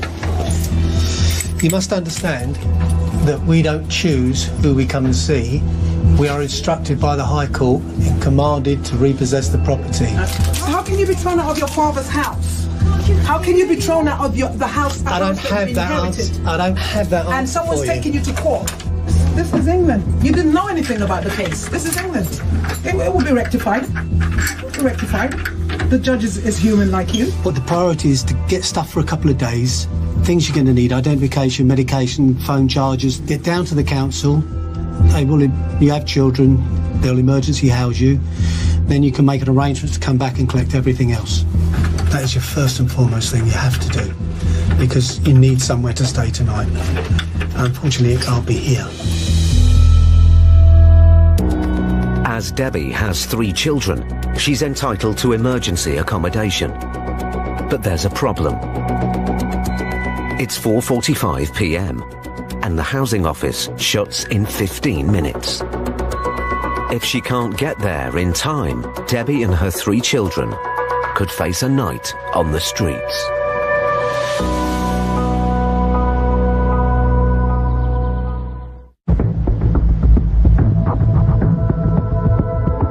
High Court enforcement agents Paul Bowhill and Steve Pinner were in North London carrying out an eviction. We have a repossession order for this property. But the agent's visit came as a shock to the occupier, Debbie. It's my dad's house, but it shouldn't be getting repossessed because the paperwork's in the solicitors. Debbie claims she had a right to her late father's house, but her father's girlfriend took legal action and won the case in court. You're kicking me out of my dad's house. You need somewhere to stay tonight. Unfortunately, it can't be here. Now, Debbie and her family urgently need emergency accommodation or face a night on the streets. But the council's housing office shuts in 15 minutes' time. Debbie's friend, Christine, calls the after-hours helpline. So, you're calling on behalf of your friend who's homeless? Yes. And the court enforcement officers are here right now. We have to leave. We have to vacate the property today. Now. Okay. Just hang on 1 second for me. Is the person you're calling about, do they reside in Harringay or do they live in a different borough? They're in Harringay. She's here right now. She's a bit distressed, but she's here. Debbie Douglas. Okay, Debbie Douglas, are you the person who's homeless? Yeah. Okay, sorry, okay, that's fine, Debbie. They'll give you a call within the next hour. If you don't get a call by, let's say, 6:30, just give us a call back and we'll chase it up for you. Okay, but they've changed the locks already. They're just giving us a chance to speak with you. I understand. All we do is we take the information and we forward it over to the emergency response team. They should call you back very shortly. The council have said they'll call back within the hour. But Paul and Steve are now needed on another job. All my family are panicking now, and I don't have nowhere to charge the phone. So right now it's on charge. The house phone's been going on and off the charge. Yeah, okay, all right, we'll wait. Just that we've got it's a rolling programme, so normally we'd be here, not your problem, but we're here and gone in an hour, but we've now got... I know, I understand that. The family start to move some of their belongings to Christine's house, a few doors down. 20 minutes later, the council calls Debbie back. Are you working? I'm working, yeah. Yeah, don't you have any money to book yourself into a hotel for today? No, yeah, I work, yeah. And the money that I work is part-time money, and my money is accounted for, so I don't have money in my bank. Because I don't have money in my bank like that though. I don't. Because I can help the children, the 14 and the 9, but I can't help the 20-year-old, and I can't help you. They can't help me in Dayton. So what's this about? You can't help. What's the situation? Sorry. Because she works here, she has access to finance, and I can't find anything for her. Best thing for her to do is, okay, let's ask for more money, local housing office, and they have to make the judgment. But if for the kids, the 14-year-old, 9-year-old, I can help. I can pass things. So how's he going to help me? This is not a social worker problem. We're not telling you that the children are in any kind of danger. They're homeless. Yes? Do something about that, because that's what your job is about. Technically, she's still in the house, so she's not homeless. But when she leaves the house, she'll be homeless. With the prospect of the family being split up for the night, Paul steps in. Hang on, the enforcement officer wants to speak with you. Hello, my name is Paul Bohill. These people have been evicted. You said these people aren't homeless. They are. We have a high court... What I've said is, the minute they leave the house, they're homeless. OK, would you please leave the house? Right, the only reason they're in the house is because the phone needs to be plugged into the system here. It's her mobile phone. They've now left the property.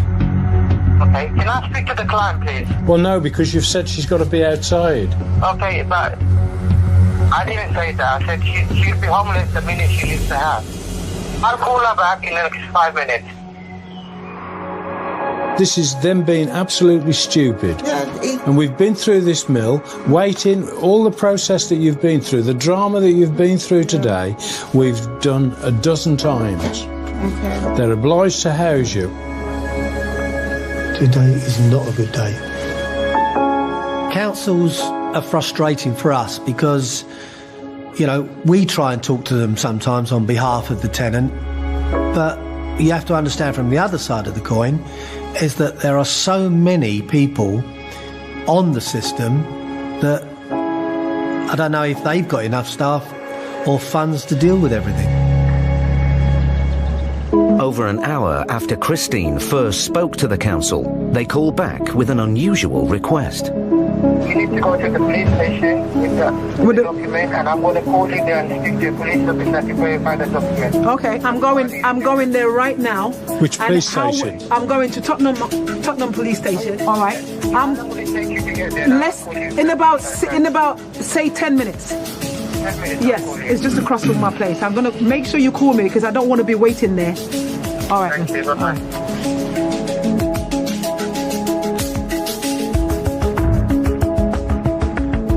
Despite the fact that the writ is a standard legal document and proof of the eviction, the council has asked Debbie to get it verified by the police.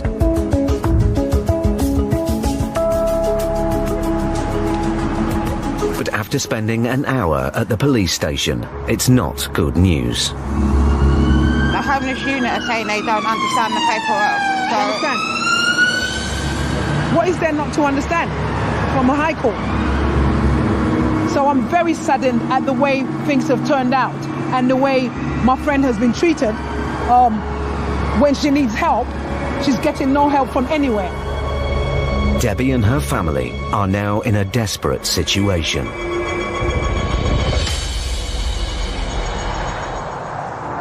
It's 7:30 p.m.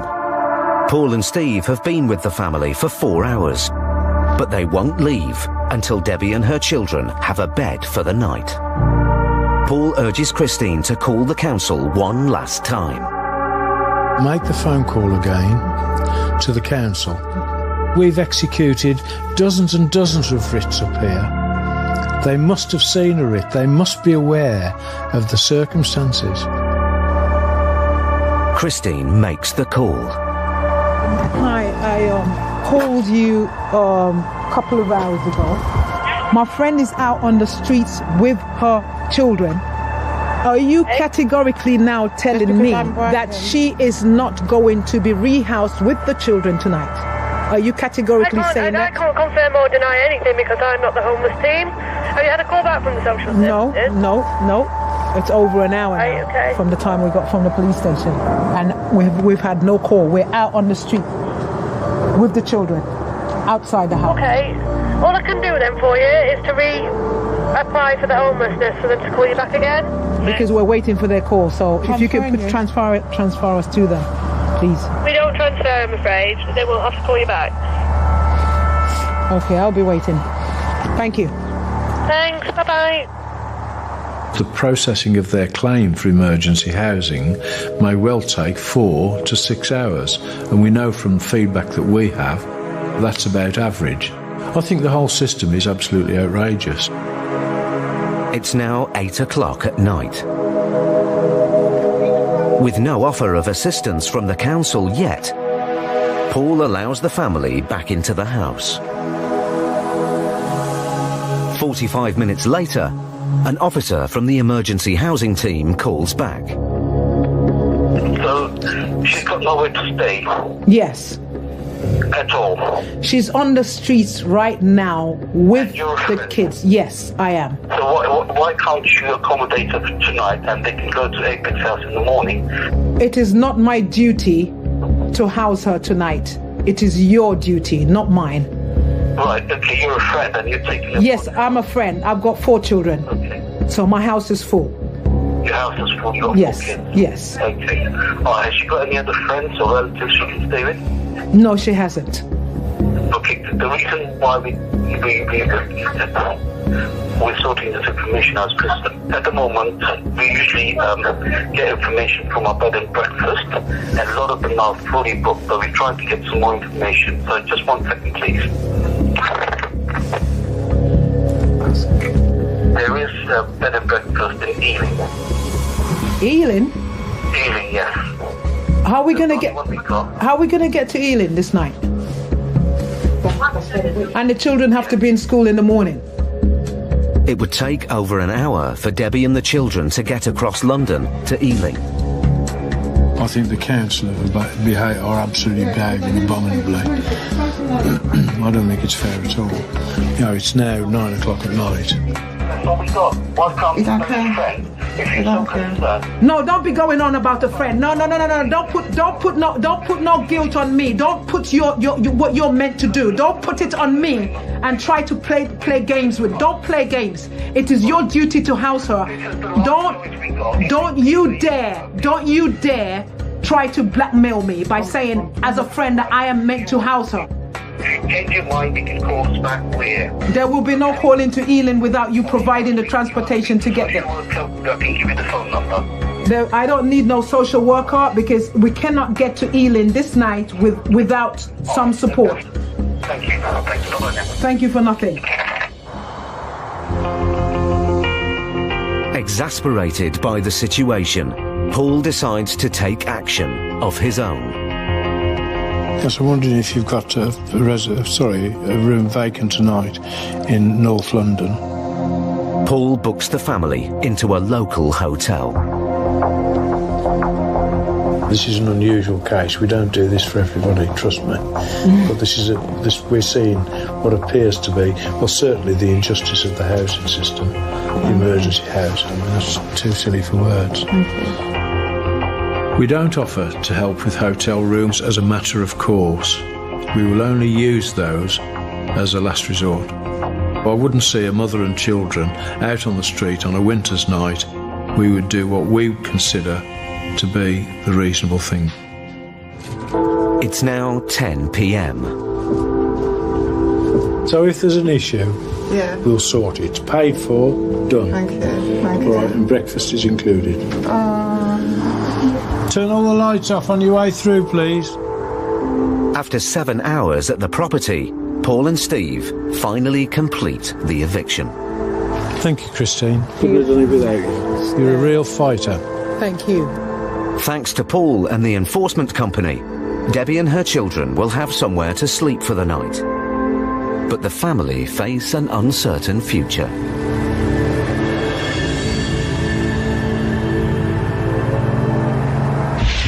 Paul and Steve have experienced a heartbreaking situation. But in Stuart and Vic's next case, I haven't got that money in my bank at the moment. They come across a man. This is our man, isn't it? Who won't face up to his debt. How do I prove to you that that vehicle is my wife's?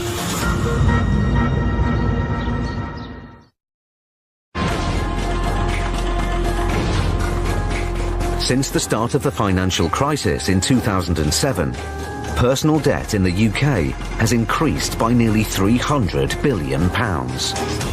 Now, nearly 9 million people across the UK are struggling with debt.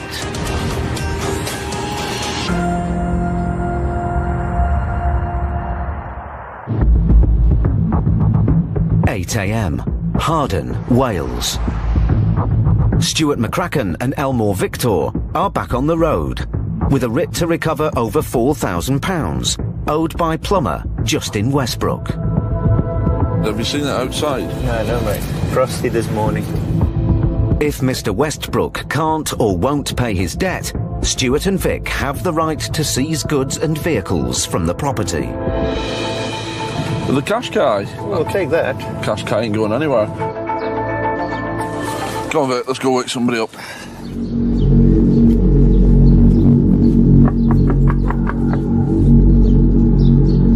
Light. Kitchen lights on. Hey, someone's coming now. Have they seen you, Vic? Oh, I saw her. She closed the door. Still there? Can't see. They've closed the door now. You see, they've walked back in. There's someone at home, but no one is answering the door. Then Mr. Westbrook's daughter opens a window upstairs. Hi, my name is Mr. Victor. I'm a High Court enforcement agent. And I'm after Mr. Justin Westbrook. Well, he lives here, though. Yeah, but he's gone to work. You need to get him on the phone. We need to speak to him urgently. While Mr. Westbrook's daughter tries to track her father down, Vic calls the office to run a check on the family car in the driveway. Hi, John, you all right? Good. Can you do an HPI for me? If it's free of finance, the agents can take it away if Mr. Westbrook can't or won't pay. Oh, that's interesting. While the agents wait for news about the car, a handwritten note appears through the door. This is Justin's number, ring this. Right, okay. Been sent a love letter, but on the opposite side of the letterbox. Stuart calls Mr. Westbrook's number. Hello? Hello, is that Mr. Westbrook? It is, yes, speaking. Mr. Westbrook, good morning. My name's Mr. McCracken. I'm the High Court enforcement agent. We're here to collect a total amount of £4,341.39, sir. Obviously, as you're aware, if it's not paid, we are here to take control of goods. I'm in Telford at the minute in traffic and I can't get any access to any money at the minute. What I'm trying to say is I haven't got that money in my bank at the moment. Right. Well, I'll ring you back as soon as I possibly can, because obviously I'll try and sort it out. No, I understand. I'll speak to you shortly. Stuart and Vic give Mr. Westbrook some time to see if he can raise the funds. Hello. Hi, John, you all right? The agent's office calls back with news about the debtor's car. Excellent. No longer on finance. Boom! Boom, that's it. Cheers, John. Thanks for that. Get it clamped. The car is no longer on finance, so Stuart and Vic are able to seize it. Who wants to see the car being taken away? I don't ever want to be in that situation. I don't think I could bear being in that situation, watching my pride and joy being taken away.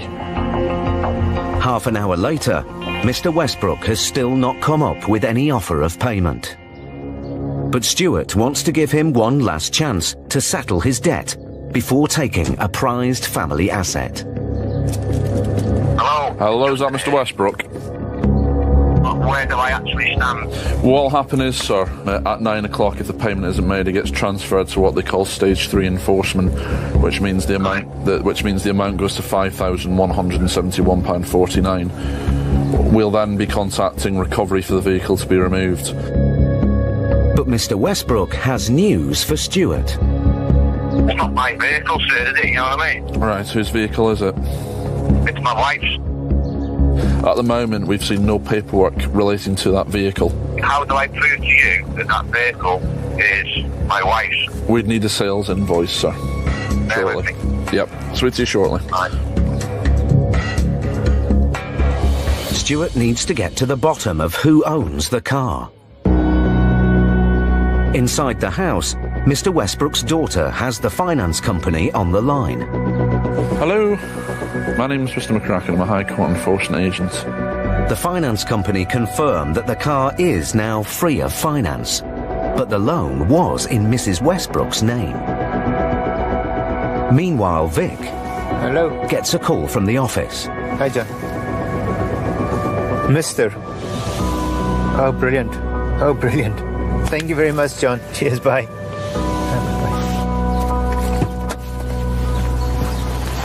Hey, Stuart.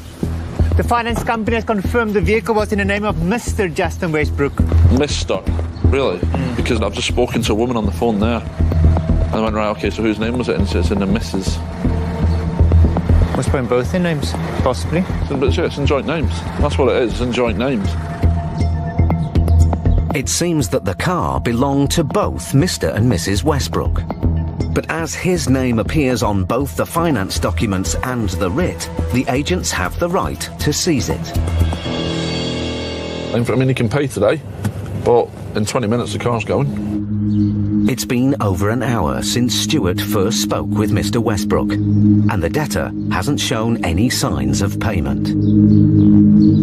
The agents have no option but to arrange for the car to be removed. How are you?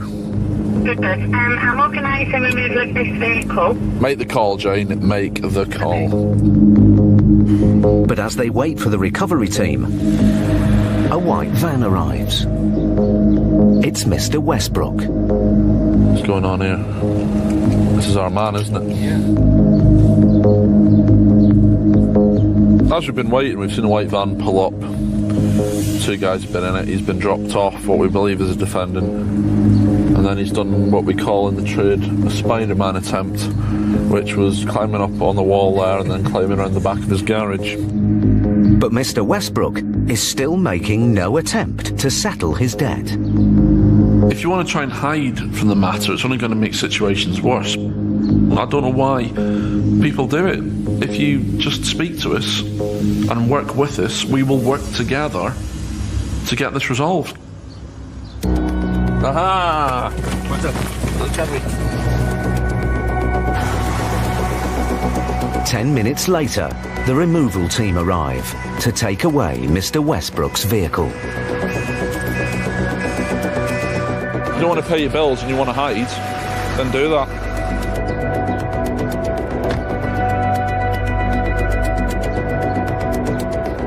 We don't want to be taking vehicles. We would rather get a payment. But we've got an asset there that'll cover the balance, so if you don't want to pay it, then we'll be removing it. It's got to get paid one way or the other, unfortunately.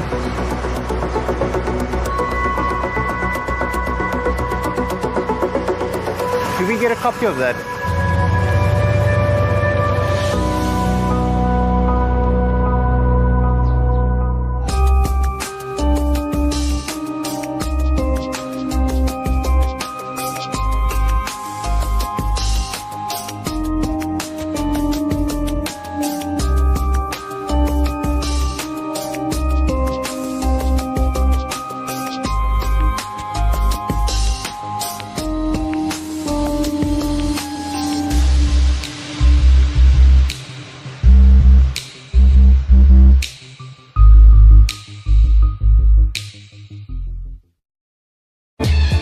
Next time, Brian and Dell deal with a hostile debtor.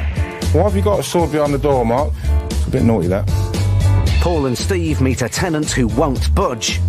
I'll probably back you for breaking rules, but don't shove me again, please. You keep budging me, I don't like it. And face a heartbreaking eviction. I think you're not human. They don't care if you are on the street with the kids or not.